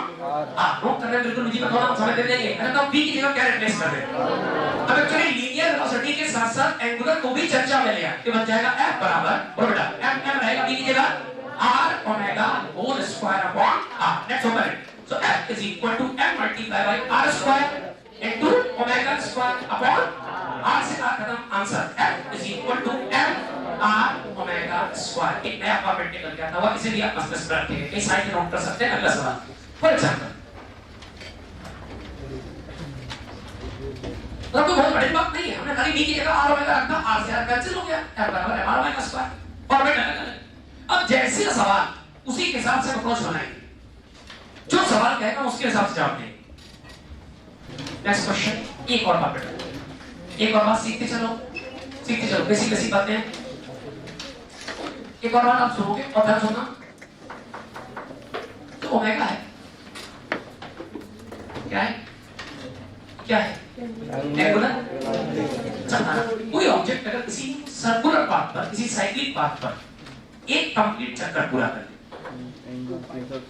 तो एंगल के हिसाब से क्या वो 360 घूम गया, 360 डिग्री को रेडियन में 2 पाई लिख सकते हो। और एक कंप्लीट रेवोल्यूशन में जो टाइम कंज्यूम होता है उसे हम लोग टाइम पीरियड कैपिटल टी कहा करते हैं। तो आप कह सकते हो एंगुलर वेलोसिटी बराबर एंगुलर डिस्प्लेसमेंट अपॉन टाइम, या एंगुलर वेलोसिटी बराबर एक कंप्लीट चक्कर में टाइम कितना लगा कैपिटल टी, और इस दरमियान वो कितना एंगल घूम गया 360 डिग्री या फिर 2 पाई रेडियन। तो इसे आप लिख सकते हैं कि 2 पाई रेडियन घूमे आप पर सेकंड। तो एंगुलर वेलोसिटी की जनरल बन गई, पहले जनरल फार्मूला हो गया 2 पाई बाय एंगुलर वेलोसिटी का general formula theta by d. क्या आप इसे ऐसे लिख सकते हो d theta upon dt, rate of change of angular position with respect to time बराबर एंगुलर वेलोसिटी। सरल सी परिभाषा, तो थीटा बराबर ओमेगा बराबर थीटा बाय टी, ओमेगा बराबर d थीटा बाय dt या ओमेगा बराबर, अगर हम एक चक्कर की बात, केवल एक चक्कर की बात करते हैं, एक चक्कर में कितना टाइम लगा कैपिटल टी कितना घूमे 2 pi. So angular displacement 2 pi within t time period radian per second. Reciprocal of time period is known as frequency. एक चक्कर में कितना समय लगा वो टाइम पीरियड होता है। अब एक सेकंड में कितने चक्कर किए वो फ्रीक्वेंसी। एक बात समझ पा रहे हैं ना? तो 1 टाइम पीरियड को थोड़ा सेपरेट करके लिखना चाहें अगर तो ओमेगा बराबर हमें लिखते हैं 2 बाय और जो अपॉन में लिखा उस हमने 1/t लिख दिया, कोई फर्क नहीं पड़ा इससे। लेकिन reciprocal of time period I repeat, एक चक्कर में जो समय लगा है वो टाइम पीरियड है। उसका उल्टा सोचो, एक सेकंड में जितने चक्कर हुआ वो फ्रीक्वेंसी है। That is equal to 2 into pi into f in terms of radian प्रति सेकंड। सुनते चलना क्या की बात है। अब जरा सुनो, पर सेकंड जितने चक्कर फ्रीक्वेंसी को हमें बिल्कुल क्लियर डिफाइन करना। इट इज इक्वल टू पर सेकंड चक्कर या पर सेकंड रेवोल्यूशन, राइट। एक और चीज होती है, क्वेश्चन में डेटा जरूरी नहीं कि आरपीएस में दिया गया। What is this? Revolution per second. Revolution per second किसकी इंफॉर्मेशन है? अगर 2 पाई मल्टीप्लाई कर दो क्या बन जाएगा? रेवोल्यूशन पर सेकंड कब मिलेगा आपको? रेवोल्यूशन पर मिनट मिलेगा, आरपीएम मिलेगा। तो मान लीजिए आपको इन केस उसने आरपीएम दिया है। क्या दिया है? आरपीएम को मतलब क्या? रेवोल्यूशन पर मिनट। अच्छा, पर मिनट को अगर 60 से डिवाइड कर दो पर सेकंड बन जाएगा। तो आरपीएम से आरपीएस बनाने का तरीका, आरपीएम डिवाइड बाय 60 बराबर RPS. And what is RPS? Revolution per second. And what is revolution per second? Frequency. It is multiply by 2 pi मिलेगा ओमेगा। सो आरपीएस से बन जाए तो आप लिख दीजिए ओमेगा बराबर 2 पाई इनटू आरपीएस। तो ये आरपीएस इधर सब क्या है? फ्रीक्वेंसी। क्रम समझिए ओमेगा बराबर 2 pi bye 2 pi upon T को क्या लिख सकते हैं? फ्रीक्वेंसी का मतलब क्या होता है? रेवोल्यूशन पर मिनट की पर सेकंड। और रेवोल्यूशन पर मिनट गलती से नहीं क्या करोगे? 60 से डिवाइड करो। ऐसा करने से क्या बनेगा? Revolution per second. क्या यही फ्रीक्वेंसी है? और फ्रीक्वेंसी मल्टीप्लाई बाय 2 पाई क्या हो जाएगा? ओमेगा। चार्ट में मैं लिखूं जल्दी से। अगला सवाल यार हमसे कह रहे हैं जितना यहां मेहनत कर लोगे उतना रोटेशन आसान हो जाएगा। अब डायरेक्ट भी आप सकते बेटा, हालांकि हमने थोड़ा सिस्टमैटिक वे में आराम से किससे समझाया। आप डायरेक्ट भी लिख सकते हैं ओमेगा बराबर 2 पाई रट लो चाहो तो इनटू आरपीएम अपॉन 60। मैंने कोई नया चमत्कार नहीं लिखा भाई तुम समझ नहीं पा रहे। डायरेक्ट सर इतनी कहानी नहीं पढ़ पाएंगे। मैंने ये लिखिए आप एक ही बात लिखिए ओमेगा। देखो ध्यान से इधर देखो, लॉजिक समझो। 2 पाई छोड़ दो, आरपीएम बाय 60 क्या होता है? आरपीएस क्या होती है? फ्रीक्वेंसी तो लिखी हुई 2 पाई इनटू फ्रीक्वेंसी। इतना समझ के लिखो प्लीज। बोर्ड की तरफ बार-बार मत देखो, एक बार स्कैन करो और अपने मन से लिखो। Centre point, radius, mass, about and fixed axis,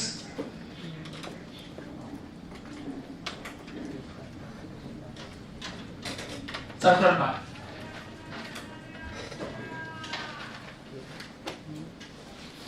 और ध्यान सुनना बेटा, सवाल तुरंत बनते हैं। इसी सवाल को हम आगे की फोटो बनाने का बेस तैयार कर रहे हैं आपका। अच्छे सवाल होंगे।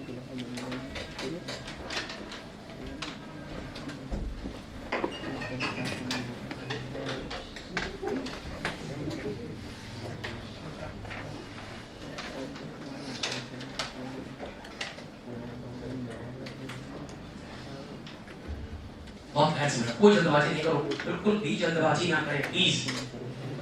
बड़ी कहानी की तरफ बढ़ रहे, बहुत आसान है। मैं सवाल को स्विच करेंगे थोड़ी देर में। क्या है?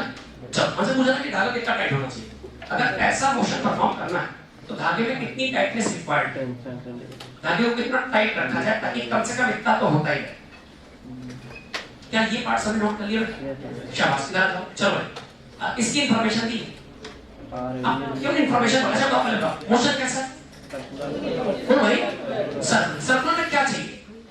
डायरेक्ट बात करो, डायरेक्ट बार कहानी नहीं। सर्कुलर में लगातार मोशन मेंटेन करने के लिए फोर्स चाहिए। कौन सा फोर्स? सेंट्रीफ्यूगल फोर्स का फार्मूला क्या होता है? Fc बराबर, सोच समझ के बताना, mv स्क्वायर बाई r की mr ओमेगा स्क्वायर। क्यों ओमेगा? क्योंकि क्या हमको ओमेगा संबंधी इंफॉर्मेशन है। अगर हम rpm multiply by 2 pi upon 60 करते ओमेगा मिल जाएगा। और ये जोड़ते हैं तो Fc बराबर हमारे पास फार्मूला अवेलेबल है m multiply by r multiply by omega. जैसी इंफॉर्मेशन वैसी सोच। अब देखो Fc is equal to FC is equal to what is mass? 2 kg. What is radius? आगे 2 ओमेगा लिखना है। ओमेगा कई साइड पे कैलकुलेट कर ले। याद रखो जरा। ओमेगा बराबर क्या होता है? 2 पाई मल्टीप्लाई बाय फ्रीक्वेंसी या 2 pi multiply bye RPM upon 60। That's it. Omega बराबर 2 पाई आरपीएम कितना? 60 अपॉन कितना? 60 60 से 60 कैंसिल। ओमेगा बराबर एक बात सुनना 2 pi in terms of radian प्रति सेकंड। Let's copy. ओमेगा बराबर 2 पाई कॉपी कर दीजिए। So it is 2 pi with the whole square. कोई समस्या? So FC is equal to centimetre force बराबर 2 दूनी 4 मल्टीप्लाई बाय 4 पाई का square. So FC is equal to 4 चौको 16 मल्टीप्लाई बाय पाई स्क्वायर। एक और अच्छी बात। अच्छा ये फोर्स है किसमें आएगा? फोर्स किसमें आएगा? शाबाश Newton. In terms of Newton. One thing very special, square of pi pi दरअसल 3.14 होता है। इसका एप्रोक्सीमेट स्क्वायर 10 के आसपास है। अब चाहो अगर आप चाहो आंसर भी सही है। FC बराबर अप्रोक्सीमेटली 16 और पाई का स्क्वायर लगभग किसके बराबर? 10 के बराबर। तो आंसर बन जाएगा FC is equal to 160 newton. सुनना 2 किलो के पत्थर को अगर आप 2 मीटर लंबे धागे से बांध लें और हर सेकंड एक चक्कर कराना चाहते हैं तो ऐसा करने के लिए 160 न्यूटन का टेंशन धागे में मेंटेन करना पड़ेगा। नोट करते चले। अगली बात, अगला example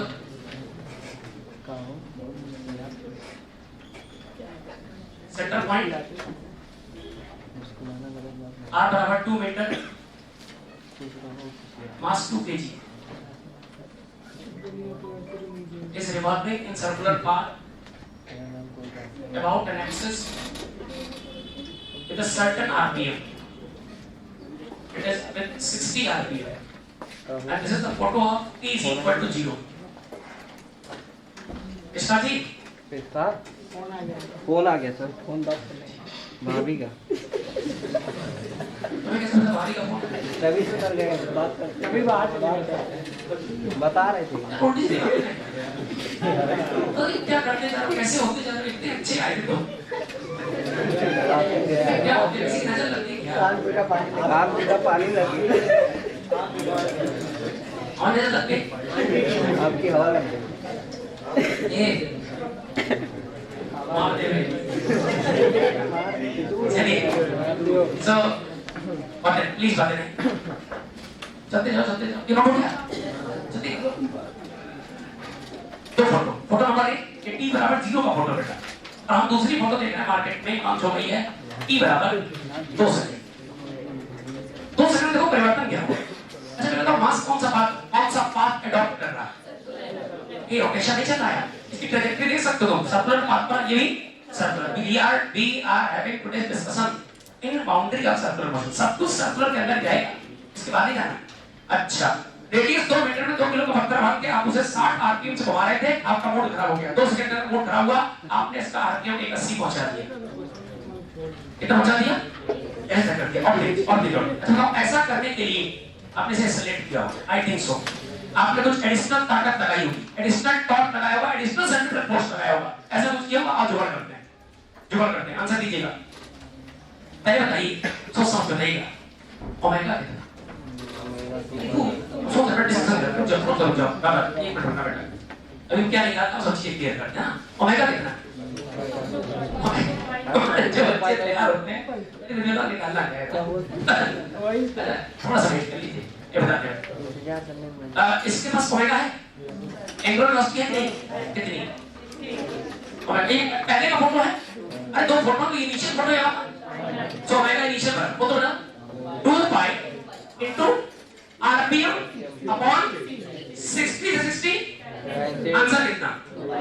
2 pi in terms of radian प्रति बहुत है चलना रेडियन पर सेकंड। डन। इधर जाओ फोटो, ये फोटो इनिशियल फोटो। अरे भैया 2 ही फोटो में लिखे को इनिशियल माना है, को फाइन मान दिया। Omega final is equal to अरे लिखा भाई पढ़ के बोल दो 2 पाई आरपीएम 180 अपॉन 6 का 6 6 3 18। I think 2 pi multiply by 3 is equal to 6 pi in terms of radian per second. It's omega final. Do you think omega same or different? T बराबर 0 पर शुरू हुई यात्रा से T बराबर 2 सेकंड की यात्रा तक ओमेगा चेंज हो गया। कितना? 60 से 180 या फिर 2 पाई रेडियन पर सेकंड से 6 पाई रेडियन पर सेकंड। अच्छा बताओ 2 पाई का मतलब एक चक्कर होता है क्या? एक चक्कर। यहाँ पर एक चक्कर पर सेकंड, यहाँ पर 3 चक्कर पर सेकंड। यहाँ मामला ऐसे चल रहा था, यहाँ मामला ऐसे चल रहा है। क्या बात समझ पा रहे हैं? अच्छा बताइए कैसा? ओमेगा चेंज हुआ, b बराबर r ओमेगा, ओमेगा चेंज होगा, रेडियस फिक्स है। मैं रिपीट कर दूं, b बराबर r ओमेगा, ओमेगा चेंज हुआ लेकिन रेडियस फिक्स है, का b भी चेंज होगा। ओमेगा बढ़ा कि घटा? ओमेगा बढ़ा कि घटा? ओमेगा बढ़ा तो b भी फिक्स की वेरिएबल, b क्या वेरी कर गया? अच्छा b को वेरी कौन कर सकता है? टच करके जाएगा। क्या नाम उसका? Tangential acceleration. फॉर्मूला तुमने पढ़ा था उसका, क्या पढ़ा था? AT बराबर r multiply by alpha. AT बराबर, हमारा इंटरेस्ट देखिए किस पर? AT बराबर, ये सारी बातें डिस्कस करें, समझ ना? अच्छा r कितना? शाबाश। अल्फा क्या होता है? कोई बात नहीं, अल्फा। अच्छा डेफिनेशन जानते हो अल्फा की? एक्सेलरेशन की डेफिनेशन जानते हो? Rate of change of velocity with respect to time is equal to, अब सुनना, rate of change of linear velocity with respect to time बराबर linear acceleration, rate of change of angular velocity with respect to time बराबर angular. तो rate of change of angular velocity का मतलब क्या? Omega final minus omega initial upon T आएगा। अरे पढ़ के देखो क्या लिखा? एंगुलर एक्सेलरेशन है क्या? Rate of change of angular velocity with respect to time. Note definition लिखी फॉर्मूले की फॉर्म में। चलो भाई, ओमेगा फाइनल कितना? Omega final 6 pi minus omega initial कितना? 2 पाई। और ऐसा होने में कितना टाइम लगा? 2 सेकंड का इंटरवल लगा, 2 सेकंड का। तो I think 6 pi minus 2 pi is equal to 4 pi. So 4 pi divide by 2 is equal to 2 pi in terms of radian प्रति second square. It can also be written as radian per second. मतलब असल में यहाँ रफ्तार कितनी है? उधर जाओ तो यहाँ तक कितनी पहुंची? कितनी बढ़ गई? कितने सेकंड? हर सेकंड कितनी बढ़ी? 2 पाई से 2 पाई बढ़ाओ 4 पाई, 1 सेकंड में। फिर नेक्स्ट सेकंड में फिर 2 पाई बढ़ा दो, 6 पहुंच गई। कितना हुआ? अब जरा बताओ। अगर अल्फा, कॉपी कर लेते हैं, हमें अल्फा की जरूरत थी। फिर सुनना, हमें पता चला कि अगर v चेंज हुआ है, सॉरी ओमेगा चेंज हुआ, ओमेगा चेंज हुआ, ओमेगा बढ़ गया तो v भी बढ़ेगा। v मतलब v का मैग्नीट्यूड बढ़ेगा, v बढ़ रहा तो वेलोसिटी बढ़ाने घटाने का क्रम टच करके जाने वाले एक्सेलरेशन का टेंजेंशियल एक्सेलरेशन का डबल फार्मूला नोट किया। AT बराबर, अभी आपके लिए पढ़ो, AT बराबर r पता था और 2 अल्फा मिसिंग था। अल्फा का मतलब होता है rate of change of angular velocity with respect to time. Calculation से बता 2 पाई, जो कॉपी कर लेते हैं 2 पाई, आंसर हो जाएगा AT बराबर 2 2 जा 4 पाई। ये लीनियर है, मामला चलेगा मीटर प्रति सेकंड। कोई समस्या? पहले कॉपी करो, फिर आगे बात करो।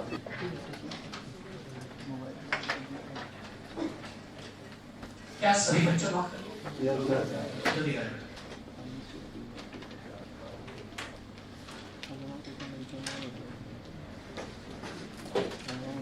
t बराबर 0 करो, t बराबर 2 सेकंड के बीच में कंपैरिजन करके हम t बराबर 2 सेकंड का कंबाइंड फोटो सोचेंगे। आखिरी फोटो ना, इसी सवाल आप करते हैं, रब नहीं करेंगे, मतलब परेशान हो अंदर से एक मिनट हो जाए। अभी रब नहीं करेंगे, बिल्कुल परेशान ना हो। अच्छा फिर से सेम फोटो बनाते हैं। c सेंटर पॉइंट, यहाँ से r is equal to 2 metre पर ये रखा मास। मास बटा कितना? हेलो बच्चों, मास को बाहर निकल। पेशकार आ गए सर। कृष्णा जी छोटी सी रिक्वेस्ट है, आपने कॉफी मिला के वो पानी मिला के कॉफी पिला दे कि वो पानी पिला दे। कॉफी मिला के पानी एक पूरा अच्छा कर रखिए, बढ़िया।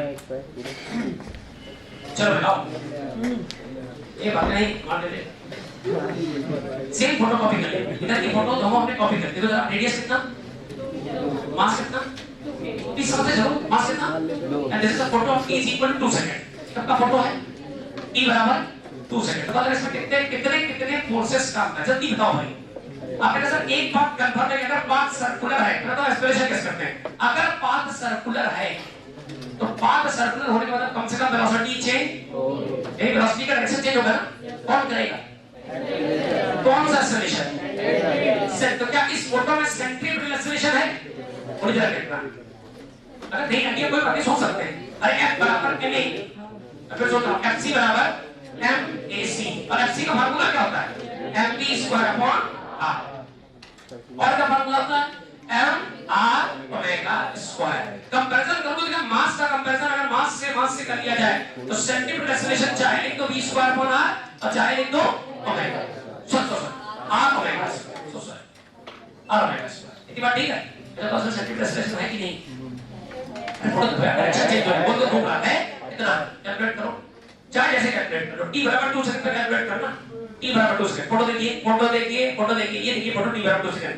यहां सेंटीमीटर एक्सप्रेशन का आपसे कोई कहेगा तो बता देंगे AC बराबर पकड़ो चलो बीच का भाई R लगा दे कि ये बात है क्योंकि ओमेगा की इंफॉर्मेशन है बस, तो R ओमेगा स्क्वायर लगाना है, R ओमेगा फाइनल स्क्वायर। चलिए t बराबर 2 सेकंड पे चला, AC बराबर R कितना 2 और ओमेगा फाइनल कितना बेटा 6 पाई स्क्वायर। स्क्वायर करो 6 6 जा 36 into pi square। I think 72 pi square in terms of meter प्रति second square, right? 72 pi square metre पर सेकंड। कुछ गलत तो नहीं हो रहा? चलो सही चला, चेक कर लेना।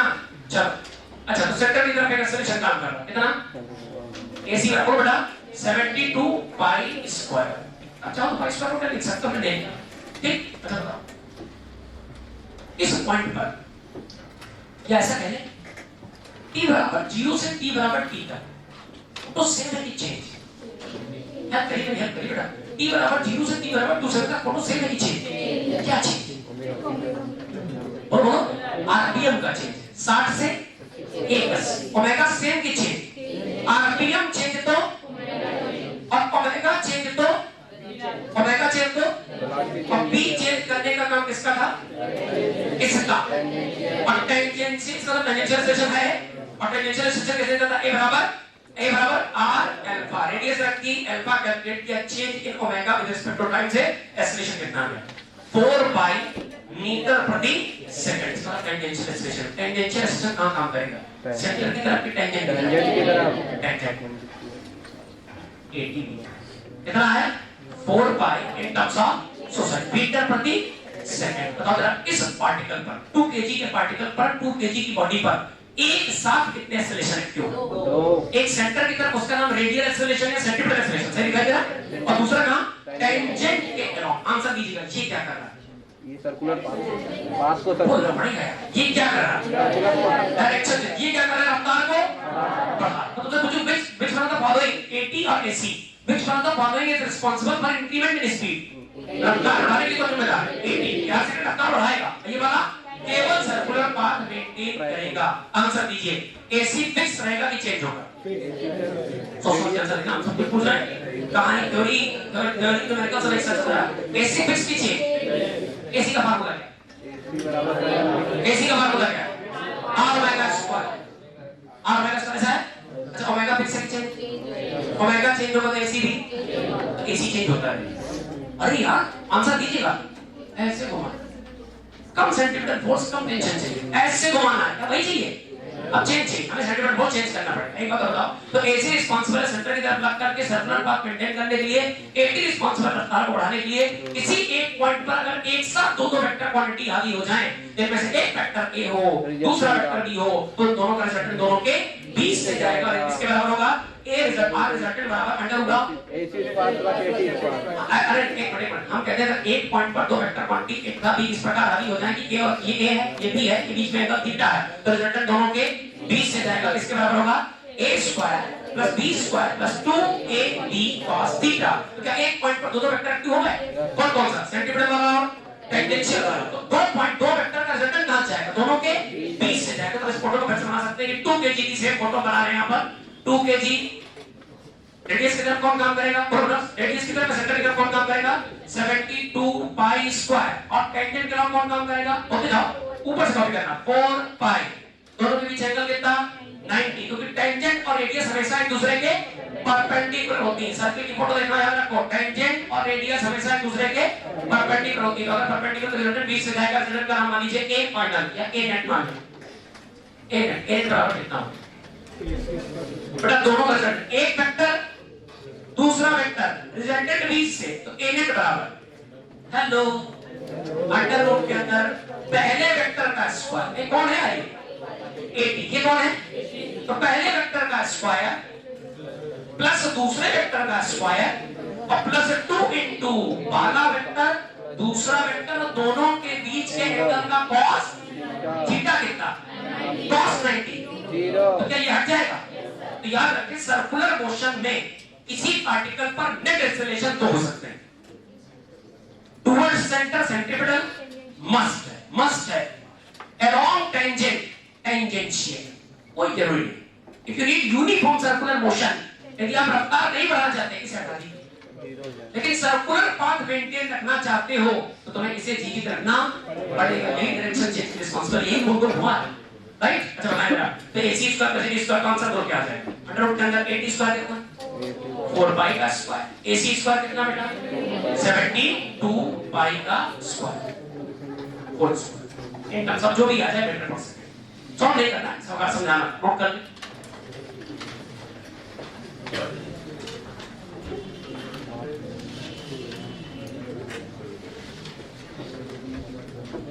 आखिरी फोटो में हम लिखते हैं discussion of A which is equal to under root आते हैं AC square plus AT square. कृपया बात करना करें, वो तोड़ दिया जाएगा। जो हमने घोसा मारे इतने आगे तुम्हारे कौन कहना ही इंसीजर सब हो जाएंगे। यार रखो, तो कितना भी अच्छा खाना खा लो अपने मोलर या प्रीमोलर से, लेकिन कहना ही और इंसीजर का क्या होगा? मस्कल कितनी गंदी रहेगी। वो आता था नाटक, ये भारतीय मैथमेटिक्स कर्नाटक नहीं, रेडियो मैट्रिक का। ए सुनो सर, ए रिजल्टेंट की यूनिट क्या होगी? Radian per second square metre पर सेकंड पढ़ा? सर, ए रिजल्टेंट की यूनिट क्या होगी? मीटर रिजल्टेंट है क्या? दोनों का रिजल्टेंट मैग्नीट्यूड क्या? मैग्नीट्यूड मैग्नीट्यूड किसका मैग्नीट्यूड? ट्रांजिशनल का और सर्कुलर दोनों। टेंजेंशियल सर्कुलर किनका? एक्सीलरेशन, तो वही मीटर पर सेकंड। एक्सेलरेशन का रिजल्टेंट है, एक्सेलरेशन तो है, फोर्स का रिजल्टेंट क्या है? एक्सेलरेशन से यूनिट सेम, तो यूनिट वही होगी जो इंडिविजुअल एक्सेलरेशन में कंबाइन होगी, ठीक है ना? हां चलो आओ बच्चों, एक बार थोड़ा देखिए आंसर ये सुनो, आपको सब पता है।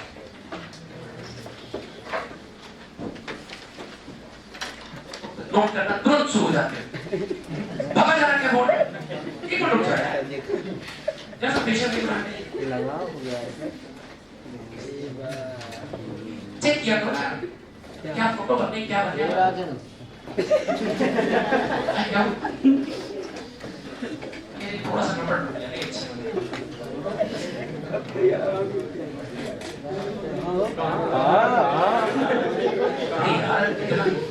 तो तुम जाओ, तुम ऐसे कोई छेड़े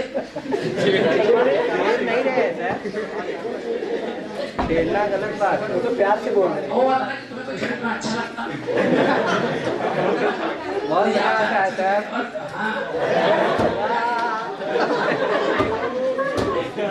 ये फोकस करो तुम सोचा कितनी उल्टी सीधी बातें कर रहे हो। सब आपसे सीखे हैं, सब आपसे सीखे दूसरे का और ध्यान से बेटा, ये आपका सेंटर प्लीज है, तुम दो बार डिस्टर्ब करते हो, दो सर्किल में खराब हो गए। ये ना ए सेंटर बेटा and this is going to be a tangential. Please answer कीजिएगा, मैं लिखता चलूंगा, आप बताते जाए। पहला AC does not equal to 0, इस सुना बस ध्यान से, but AT is equal to 0, what are vector quantities? We have in circular motion we have two type of acceleration। किसी भी वृत्तीय पथ पर हमारे पास दो तरह के त्वरण होते हैं, हम दोनों का डिस्कशन करते चलना है। अच्छा बताइए, अगर AC नॉन जीरो है, नॉन जीरो मतलब जीरो नहीं है बल्कि उसकी कुछ ना कुछ वैल्यू है, यानी फोटो में AC मौजूद है लेकिन AT मौजूद नहीं। Which kind of circular? Is it a circular motion? Is it a circular motion or not? ये circular motion है कि नहीं है? यूनिफॉर्म की नॉन यूनिफॉर्म, क्योंकि टेंजेंशियल ही तो वेलोसिटी बढ़ाता है, टेंजेंशियल नहीं मतलब वेलोसिटी बढ़ेगी नहीं, और वेलोसिटी नहीं बढ़ेगी मतलब वेलोसिटी फिक्स रहेगी, कांस्टेंट रहेगी, यूनिफॉर्म। वेलोसिटी यूनिफॉर्म तो मोशन का नाम uniform circular motion, right? UC uniform, please note कर रहे हैं आप समझ रहे हैं, यूनिफॉर्म सर्कुलर मोशन। आंसर दीजिए फटाफट से, दूसरा। हां जी, AC does not equal to 0 as well as AT also does not equal to 0. हरी अच्छा मतलब सर्कुलर है कि नहीं? क्योंकि AC है। अच्छा क्या वेलोसिटी फिक्स की चेंज होगी? अब की बात AT 0 नहीं है, इसका मतलब AT कुछ ना कुछ, और AT होगा तो टेंजेंट ग्राउंड काम करके वेलोसिटी को बढ़ाएगा, और वेलोसिटी बढ़ाएगा मतलब यूनिफॉर्म की non uniform, so it is not uniform type of circular motion,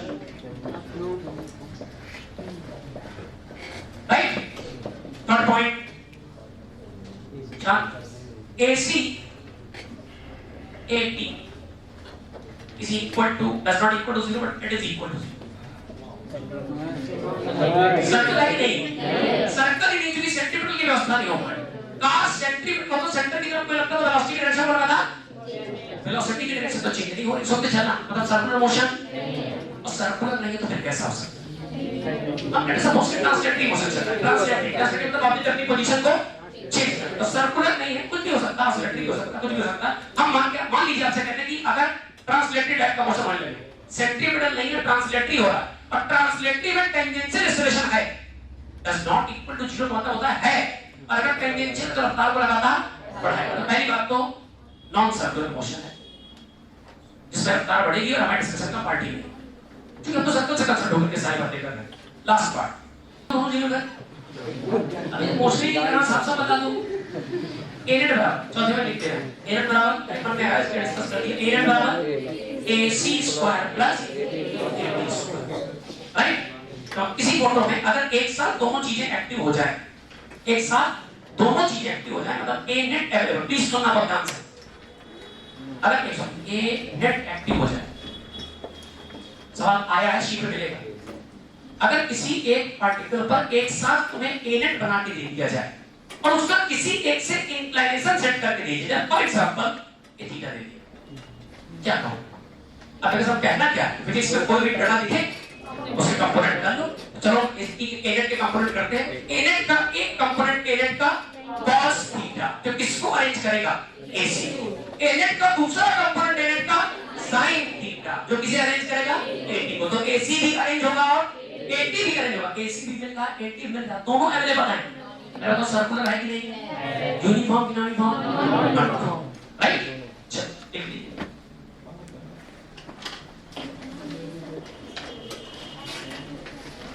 ये सुनो, इसमें तो नया नहीं है यार, ये वाला केस जो है सर, इसी केस का डिस्कशन है, मन में आ गया है, इसी के है, दोनों अवेलेबल है, नॉन जीरो मतलब अवेलेबल है, अवेलेबल होता है, नॉन यूनिफॉर्म सर्कुलर मोशन होगा, उसमें मैंने बात थोड़ी फोटो के फॉर्म में दिखा दिया कि ऐसा फोटो होगा कुछ, इस पार्ट को फिलहाल ये छोड़ते हैं, कल इसी के आगे इसमें कंटिन्यू करेंगे, इसमें कुछ अच्छी बात, एक आध एग्जांपल छूट गया बेटा, छूट जाएंगे, बाद में बोला जाता है, इसमें तुरंत एक सवाल है, नीट 2019 वाला, अभी हम लोग की शादी और इस डिस्क के सेंटर से सपोज 1 मीटर की डिस्टेंस यहाँ पे ब्लॉक रखा है कैनवास, बेटा आपने अगर फोटो बना दी तो बड़ी रहती है, आप थोड़ी सी बड़ी बना फोटो गलत नहीं, सही है, इसलिए ये फोटो की पनिशमेंट तुरंत छापना शुरू कर देते हैं, जूम कर दीजिए, प्लीज सी के करके थोड़ा सा वेट करके छापें, जूम कर दीजिए,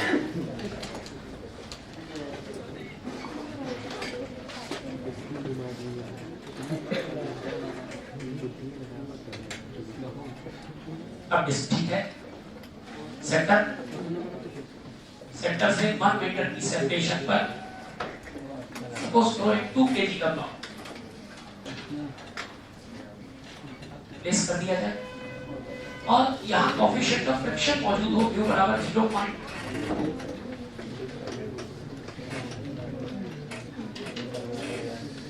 और ध्यान सुनना, सुनो सवाल मत ले जाना प्लीज, तो क्या सेंट्रीफ्यूगल समझाना, सवाल थोड़ा सा पहले सकता है, सेंटर से 1 मीटर की सेपरेशन पर एक मास रख दिया 2 किलो का, और उसका सरफेस के साथ कांटेक्ट है, कांटेक्ट के साथ साथ इनके बीच में जो कोएफिशिएंट ऑफ फ्रिक्शन कितना u बराबर 0, यानी रेफरेंस मौजूद है, अब डिपेंड करता है, रेफरेंस मौजूद है, कोएफिशिएंट ऑफ फ्रिक्शन मौजूद है, इसका फ्रिक्शन अवेलेबल होगा, काम करेगा नहीं करेगा ये अलग बात, अगर डिमांड होगी जरूरत पड़ेगी तो काम करेगा, फ्रिक्शन जरूरत के हिसाब से काम करता है, कब जरूरत पड़ती है इसकी, जब दो ऑब्जेक्ट के बीच में स्लिपिंग शुरू हो जाए, रिलेटिव मोशन स्टार्ट हो जाए, तब एक्टिव होता है, पहले सोया रहता है। अच्छा भाई मैं आपसे कहता हूं इस डिस्क को घुमाना चाहते हैं, क्या करना चाहते हैं, इस डिस्क को रोटेट करना चाहते हैं, रोटेट करना चाहते हैं, तो हम कितने मैक्सिमम ओमेगा से रोटेट कर दें?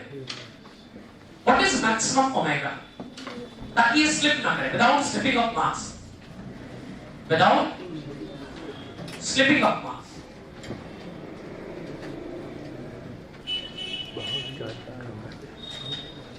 स्लिपिंग ऑफ मास, बहुत ध्यान से सुनना हर एक बात, एक बात और, जब फोटो में कोई सेंटर की तरफ फोर्स दिखे, तुम समझ जाना कि ये सेंटर की तरफ लग रहा है, मतलब सेंटीमीटर अरेंज करके देगा। अगर फोटो में कोई भी रुक जाओ, जब भी कभी आपको फोटो में कोई फोर्स ना दिखाई दे तो ना समझ पाओ, तो एक काम करना, तो खाली इतना चेक कर लेना क्या सर्कुलर होने के चांस हैं, और अगर सर्कुलर होने के चांस दिखाई देंगे और सेंट्रीफ्यूगल नहीं सोच पा रहे हो तो सेंट्रीफ्यूगल काम करेगा। Centrifugal is actually pseudo force of centripetal. Centripetal के काम करने का तरीका होता है टुवर्ड्स सेंटर, तो सेंट्रीफ्यूगल का काम करेगा अवे फ्रॉम सेंटर। ये सोच है, ये कांसेप्ट है, ताकि चीजें समझ में आ जाए, असलियत नहीं झूठ है, ये सब झूठ है। अब सुनो ध्यान से, अगर किसी बॉडी को सेंट्रीपेटल अरेंज हो गया, सेंट्रीपेटल टुवर्ड्स सेंटर अरेंज हो गया, तो मस्ती के साथ सर्कुलर मोशन करेगी, लेकिन अगर सेंट्रीपेटल अरेंज नहीं हो पा रहा है तो सेंट्रीफ्यूगल फील करेगी। क्या फील करेगी? और सेंट्रीफ्यूगल सेंट्रीपेटल का ठीक उल्टा, centripetal towards centre, centrifugal away from centre. Away from centre का मतलब बॉडी बाहर की तरफ फेंक दी जाएगी। क्या मेरे पास समझ पा रहे? एग्जांपल के तौर पर आपके पास एक टेबल हो, टेबल पर ढेर सारे आर्टिकल्स हैं, इस बात का प्रूफ दिखा रहा हूं मैं, इस बात की फीलिंग कैसे है, इस बात का प्रूफ ये है कि सुनो, आपने टेबल के ऊपर बहुत सारा आर्टिकल रखा हुआ था, आप गुस्से में आपने कहा ऐसे घुमाया, आपने उसको सर्कुलर ट्रैजेक्टरी देने की कोशिश करी, सारे आर्टिकल कम गए, अंदर की बाहर, क्यों बाहर गए? असल कहानी सुनो, उसको स्लो मोशन देखिए, अपने आप को स्लो मोशन में ऐसे इमेजिन करो, सब आर्टिकल बाहर स्लिप कर रहे हैं, कहां स्लिप कर रहे हैं? इमेजिन कर पा रहे हो? तो आपने टेबल को कैसा पाथ देना चाहा, तो सारे पार्टिकल एक साथ कैसा मोशन करना चाहते थे?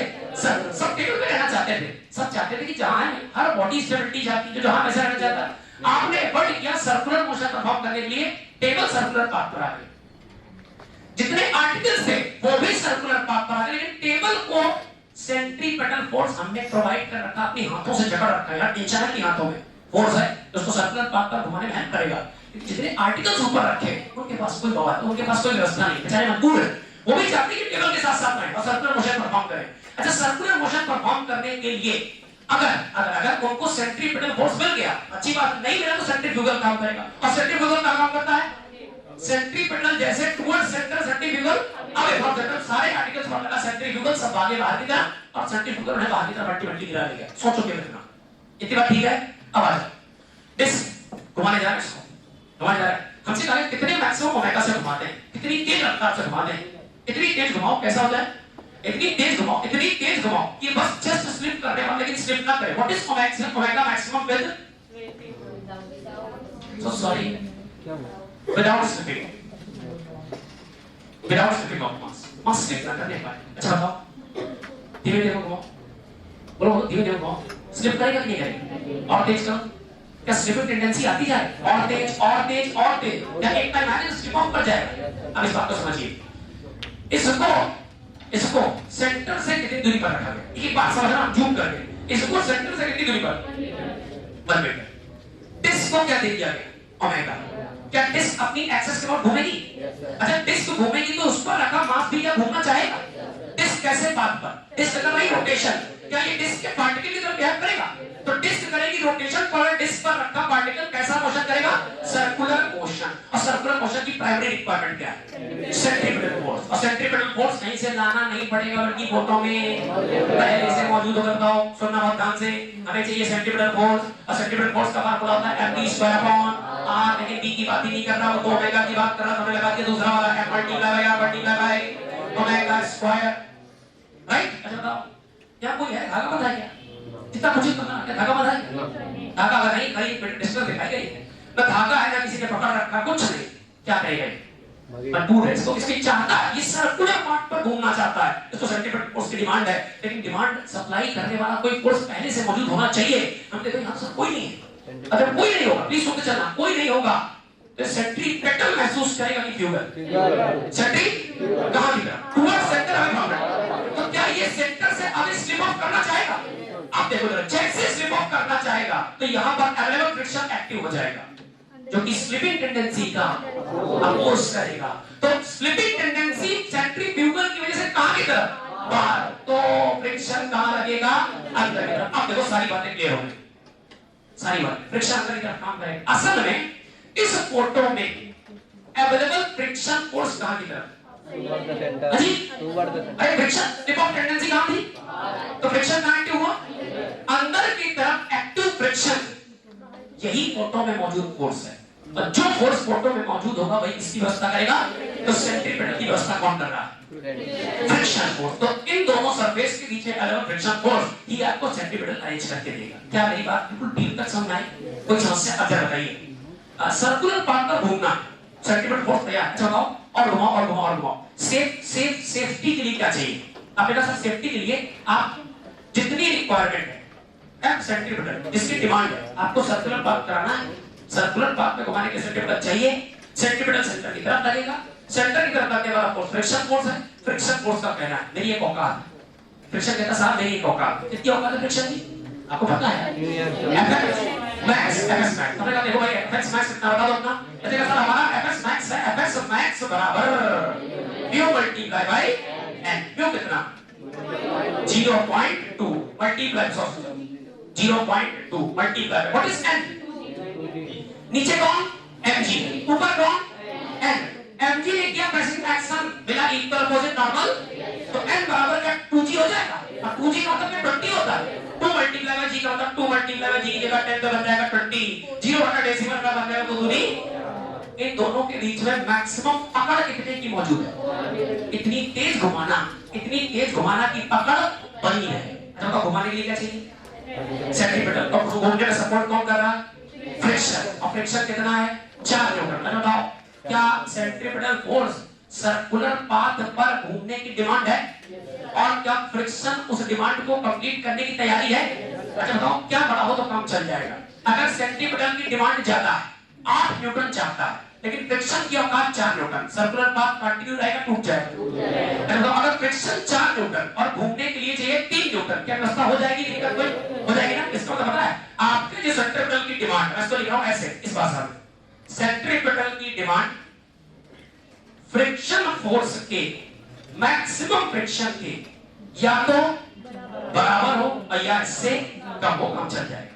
क्योंकि डिमांड अगर बढ़ गई और फ्रिक्शन उतनी व्यवस्था नहीं कर पाया, फ्रिक्शन पकड़ नहीं बना पाया, तो क्या हो जाएगी स्लिपिंग। आप क्या चाहते हो, तो सरल भाषा में इस बात को ऐसे लिख सकता हूं, एक लाइन लिख सकता हूं कि जो सेंट्रीपिटल फोर्स की डिमांड है FC that must be less than or equal to FS max। अब वो तो फार्मूला होते जाओ FC कितना ये लिखा हुआ है, अपन क्या बोलते हो M multiply by R multiply by omega square less than और इक्वल टू FS कितना फार्मूला होगा U मल्टीप्लाई बाय और M किसके बराबर था, N बराबर mg, तो N की जगह पर लिख दीजिए mg, M से M खत्म, तो ओमेगा स्क्वायर या R ओमेगा स्क्वायर बराबर होते जाएगा under root of R omega square less than और equal to mu g, so omega square बराबर लेस देन और equal to mu g upon R, so omega बराबर कितना है स्क्वायर का रूट है ओमेगा बराबर क्या omega, I repeat centripetal force जो चाहिए वो उपलब्ध फ्रिक्शन से कम या बराबर हो, काम चल जाएगा। Fs की value mr omega square less than और equal to mu g, m ने को मार डाला, r omega square less than और equal to mu g, so omega square is equal to mu g upon r, square का भी root आएगा omega less than और equal to root of mu g upon r। Omega इससे या तो कम होगा और बहुत बढ़ाओगे तो इसके बराबर हो सकता है, this is omega max. So omega max, omega की औकात या तो इससे कम रहे और ओमेगा बहुत बढ़ जाए तो इतना बराबर, यानी ओमेगा मैक्सिमम बराबर होगा under root of mu multiply by g upon r। एक लाइन का सवाल है बन गया म्यू बोलो कितना, बेटा बोल सवाल खत्म हो गया, मास का मतलब नहीं, हां बोलिए म्यू कितना, म्यू का मतलब 0.2 मल्टीप्लाई बाय g कितना 10, रेडियस कितनी 1, आंसर बोलिए बेटा। ओमेगा मैक्स बराबर होते जाओ बेटा, क्या 2 बन जाएगा, 2 अपॉन 1 का मतलब क्या रूट 2 बन जाएगा, रूट 2 का मतलब 1.414 मीटर पर सेकंड, ये radian per second, so sorry omega radian per second, इतने रेडियन से कितना घुमा बेटा चीजें एक्सप्लेन करी, इसमें टाइम लगा, आप तुरंत सोच लोगे, फटाफट सवाल करोगे, अगला सवाल आप कर पाओगे। ठीक है? तो दूरी कब तक चलती? दूरी कब तक चलेगी बेटा? दूरी में जो है तो ब्रांड बनना वाकई टफ टास्क नहीं है, लेकिन ब्रांड की जो एडिक्वेट पैरामीटर्स हैं अर्थात क्वालिटी उसको सस्टेन करना बहुत बड़ा। अच्छा एक और बात है, कल लड्डू कल खिलाएंगे यार कितना एफर्ट किया मैं इस बात से निकल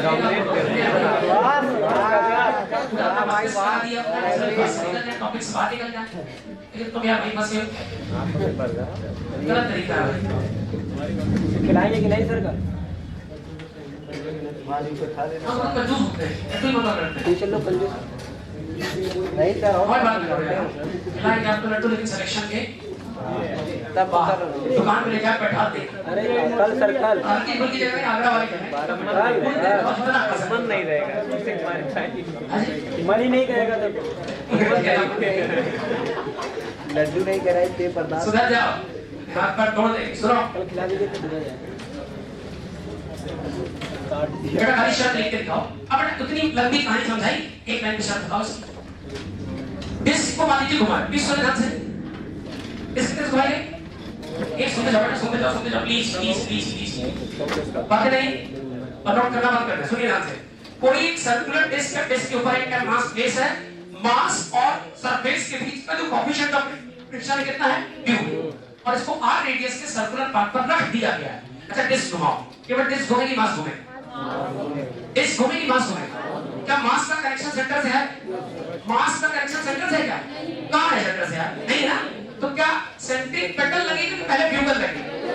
अगर मास का कनेक्शन सेंटर से होता तुरंत सेंट्रीपेटल काम करता, लेकिन सेंट्रीपेटल की एब्सेंस में पहली बात क्या सोचोगे? सेंट्रीफ्यूगल। तो सेंट्रीफ्यूगल कहां लगेगा?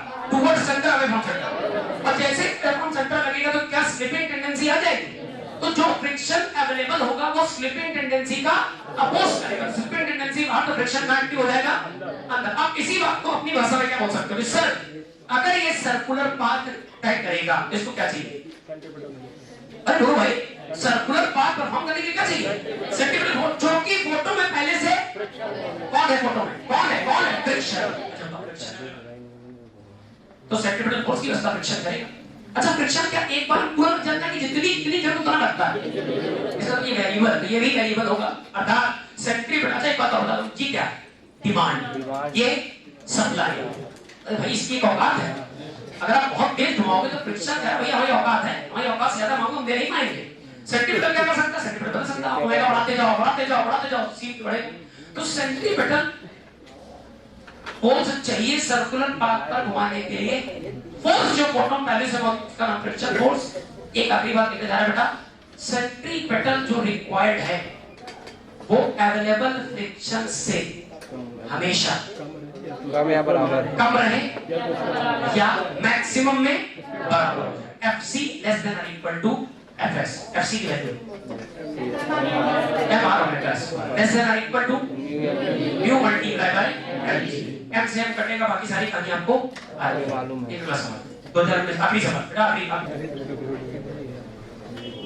कल भी हर लड़का सर कुछ और सवाल कल ऑफ रहेगा भाई। Practice on behalf of 26th of January in Republic day. Study point परिवार की तरफ से आपको गणतंत्र दिवस की बहुत-बहुत बधाइयां। बधाई बधाई नहीं, बधाई के बाद में मीठा सभी भावी भविष्य के भावी डॉक्टरों को बहुत बधाइयां।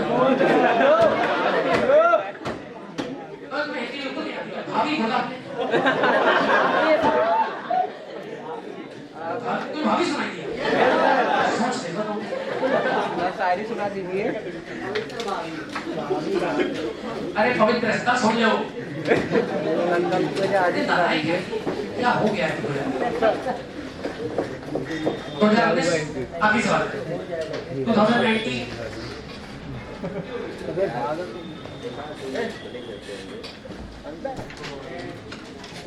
2019 राइट। आखिरी सवाल ठीक चलो बेटा, अगर ये m मास का है, इतने मास का और बड़े सवाल नहीं, सवाल बहुत आसान है। और इस जो आप कह सकते हो ये जो कोन है या सिलेंडर है, इसका रेडियस कितना है? अच्छा ये वॉशिंग मशीन के ड्रायर वाला कॉन्सेप्ट है, समझ पा रहे हो ना? Yes sir. अरे वॉशिंग मशीन में ड्रायर ऑन कर दो तो उसकी जो किनारे साइड होती है उसमें परफोरेशन उसमें छिद्र होते हैं ऐसे ऐसे ऐसे। अब सुनो बहुत ध्यान से, बहुत समझने वाली बात है बेटा, सुनना ये बात प्रैक्टिकल भी सही है। आपने वॉशिंग मशीन के ड्रायर में गीले कपड़े डाल दिए और उस ड्रायर का स्ट्रक्चर सिलेंडर है जो कि अपनी एक्सिस के अराउंड रिवॉल्व करेगा। अच्छा रिवॉल्व करेगा, खुद रिवॉल्व करेगा तो जो अंदर उनको भी रिवॉल्व करवाएगा, तो कपड़े भी रिवॉल्व होना चाहिए, लेकिन कपड़ों का सेंटर से कनेक्शन नहीं। यार ये तो अपनी एक्सिस पर बंधा है, ये तो रिवॉल्व रोटेट करेगा, रोटेट तो अंदर जितने लोग होंगे वो रिवॉल्व करेंगे। रोटेशन करने वाली बॉडी के इंडिविजुअल मासेस रिवॉल्व करते हैं। तो अंदर जो कपड़ा पड़ा, सपोज करो यहां पे कपड़ा पड़ा, अब ये कपड़ा रिवॉल्व होना चाहिए, रिवॉल्यूशन के लिए चाहिए क्या? रिवॉल्यूशन तो सर्कुलर पावर क्या चाहिए, लेकिन सेंटर से कनेक्शन थोड़ी है, किसी ने इसको सेंटर थोड़ी बांधा है, तो सेंट्रीपेटल नहीं अरेंज होगा तो पहले क्या करेंगे, तो सेंट्रीफ्यूगल टूवर्ड सेंटर में भागना, एक किनारे पर भागना, किनारे जाकर के कपड़ा चिपक जाएगा दीवार पर। अब कपड़े में क्या है, केवल कपड़े में सेंट्रीफ्यूगल लगेगा कि कपड़े के हर पार्टिकल में, कपड़े में घुसा पानी, पानी पर भी क्या लगेगा, सेंट्रीफ्यूगल टूवर्ड सेंटर में भागना, तो इस पानी पर भी सेंट्रीफ्यूगल लगेगा और यहाँ का परफोरेशंस बना दिया, छिद्र बना दिया, क्या पानी बाहर निकल जाएगा। यही कॉन्सेप्ट वॉशिंग मशीन ड्रायर का, ठीक। अब समझ से एक बात और सारी इतनी बात बता दो कि अगर हम इस मास्क को यहाँ किनारे, इस कपड़े को यहाँ किनारे चिपका दें, उसको कस के घुमा दें, ये किनारे चिपका है, इसकी क्या शर्त है? चिपका है मतलब नीचे लग रहा है, क्योंकि नीचे गिराने के लिए एक्टिव है कौन, बॉडी का वेट कितना, mg। स्लिपिंग टेंडेंसी कहां की तरफ, तो स्लिपिंग टेंडेंसी का अपोज कौन करेगा, फ्रिक्शन। फ्रिक्शन का काम करेगा ऊपर, कितना न्यू है, कहती बात ठीक है। अच्छा बताओ जरा, ये ना गिरे इसकी क्या शर्त है, ये सब छोड़ दो, जितना पूछने का उतना बताओ, ये ना गिरे इसकी क्या शर्त है, mg बढ़ाओ कि fs बढ़ाओ, fs से कम इतना बढ़ाओ कि mg को मैनेज कर दे, यानी fs हमेशा या तो बड़ा हो या तो बराबर हो किससे, mg से। fs का फार्मूला होते जाओ म्यू मल्टीप्लाई बाय बड़ा हो या तो बराबर हो किसके, mg। अरे यार फ्रिक्शन बड़ा हो या बराबर हो कम से कम mg, यानी mg को बैलेंस कर ले जैसे कर। अच्छा बड़ा होगा कोई दिक्कत नहीं, एनर्जी ऊपर चला देगा, फ्रिक्शन तो गिरने टेंडेंसी का अपोज करता है, गिरने टेंडेंसी 1 न्यूटन, मतलब फ्रिक्शन यहां 10 न्यूटन, हेलो सुनते रहो, फ्रिक्शन यहां कितना मालूम 10, लेकिन गिरने टेंडेंसी 1 न्यूटन, क्या फ्रिक्शन भी 1 न्यूटन काम करेगा? Yes sir. फ्रिक्शन हमेशा जितनी जरूरत उतना एक्टिव होता है, बराबर ही कितना है, तो 10 न्यूटन में से कितना एक्टिव हो जाएगा, 1, इसका वजन बढ़ाओ 2 कर दो, अब फ्रिक्शन कितना 2, 3 कर दो 3, 4 4, 5 5, 6 6, इसका 10 बराबर। लेकिन अगर गिरने वाला वजन 11 न्यूटन है और फ्रिक्शन 10 न्यूटन, रोक पाएगा कि स्लिप कर जाएगा, क्योंकि फ्रिक्शन की औकात से मामला बाहर। बस समझ पाए, तो फ्रिक्शन की फ्रिक्शन फोर्स एक्टिंग वेट से कम ज्यादा है बराबर, राइट। अच्छा बताइए fs बराबर मल्टीप्लाई बाय s, ध्यान से घूम रहा, इसका दीवार से टच है सिमेट्रिकल दीवार से टच है। अच्छा बताओ खाली दीवार को, ये आंसर दीजिएगा, ये कपड़ा दीवार को खाली से टच कर रहा है कि प्रेस कर रहा है, प्रेस कर रहा है मतलब pressing action, each and every action has equal and opposite direction. क्या इस कपड़े का सेंटर से कांटेक्ट है कि नहीं, सेंट्रीपेटल की सेंट्रीफ्यूगल, सेंट्रीपेटल सेंट्रीफ्यूगल हमारी डायरेक्शन में उल्टे होते हैं, मैग्नीट्यूड बराबर होता है, क्या बोला हमने, सेंट्रीपेटल सेंट्रीफ्यूगल डायरेक्शन में उल्टे होते हैं लेकिन मैग्नीट्यूड में बराबर होता है। अच्छा बताओ इस पर सेंट्रीपेटल की सेंट्रीफ्यूगल, सेंट्रीफ्यूगल टुवर्ड सेंटर क्या है, कास्ट सेंटर से कनेक्शन होता है, तो सेंट्रीपेटल कनेक्शन नहीं तो बाहर फेंक दिया गया सेंट्रीफ्यूगल, और सेंट्रीफ्यूगल को भी हम fc लिख सकते हैं जिसका magnitude m multiply by r multiply by omega square. एक ही बात थी, क्या मेरी बात समझ पा रहे, क्या प्रेसिंग एक्शन इस पर दीवार ने क्या दिया, equal and opposite normal reaction, टिका हुआ है, अंदर वाला फोर्स बराबर, अरे टिका मतलब अंदर वाला बराबर, अंदर कितना नॉर्मल, बाहर कितना m r ओमेगा स्क्वायर, तो n बराबर होते जाओ m r ओमेगा स्क्वायर। अब सुनो इसी बात को अपनी भाषा में कैसे कह सकते हो, ठीक है, जैसे ड्रायर घूमेगा, आखिरी बार सुनते चलो बेटा प्लीज, लास्ट साइड 30 सेकंड बाकी है, अगर ये ऐसे करके सर्कुलर घूमने लगे तो कपड़ा दीवार चिपकेगा, चिपक के दीवार को प्रेस करोगे, भैया सेंटर में कोई जुगाड़ नहीं है, हम किनारे आ गए, सेंट्रीफ्यूगल महसूस हो रहा है, हम दीवार फाड़ के जाना चाहते हैं, तो दीवार को प्रेस करेगा, दीवार पर करेगा प्रेसिंग एक्शन, इसे मिलेगा नॉर्मल रिएक्शन ना दिख रहा, असल में यही सेंट्रीपेटल फोर्स अरेंज करके देखिए, ये भी कह सकते हो, कहने के दो तरीके, इसने किया प्रेसिंग एक्शन सेंट्रीफ्यूगल से, इससे मिला नॉर्मल रिएक्शन से, दोनों बातें बराबर। आप ऐसा नहीं कह सकते कि जो अंदर काम करने वाला, सेंटर की तरफ काम करने वाला फोर्स ही सेंट्रीपिटल का जुगाड़ करेगा। तो क्या एन अंदर की तरफ है, यही सेंट्रीपिटल का जुगाड़ करेगा। सेंट्रीपिटल कितना चाहिए, m r omega square. n बराबर हमारा स्क्वायर ऐसे ले सकते हैं, हम लिख दिए, कॉपी कर लो यहाँ। म्यू मल्टीप्लाई बाय n करो इसके बराबर, जल्दी जल्दी कॉपी करो। m multiply by r multiply by omega square. बेटा एक कैसे रखना, m r omega square, n की जगह पर m r omega square greater than और इक्वल टू mg। m से m खत्म, देखो ध्यान से, तो यहाँ म्यू या ओमेगा कितना हो जाएगा, ओमेगा स्क्वायर ग्रेटर देन और इक्वल टू, बेटा बोलो g upon mu multiply by r। Square हटाओगे तो अंडर रूट, तो ओमेगा ग्रेटर देन और इक्वल टू अंडर रूट के अंदर g upon mu r। Ishan पूछिए, नोट करिए। इसी टाइप के एग्जांपल से एक दो क्वेश्चन और लेकर के फिर हम लोग अगली पार्ट पर बढ़ेंगे। ध्यान रखना है कि ये था प्रेसिंग एक्शन, इसमें मेरा नॉर्मल एक्शन fs, यहाँ से n मिल गया, n बराबर इसके म्यू n कर दिया, फ्रैक्शन मिल गया, नहीं गिरना, स्लिप नहीं होना, तो ऊपर म्यू n और नीचे m की बराबर होना चाहिए, नो स्लिपिंग।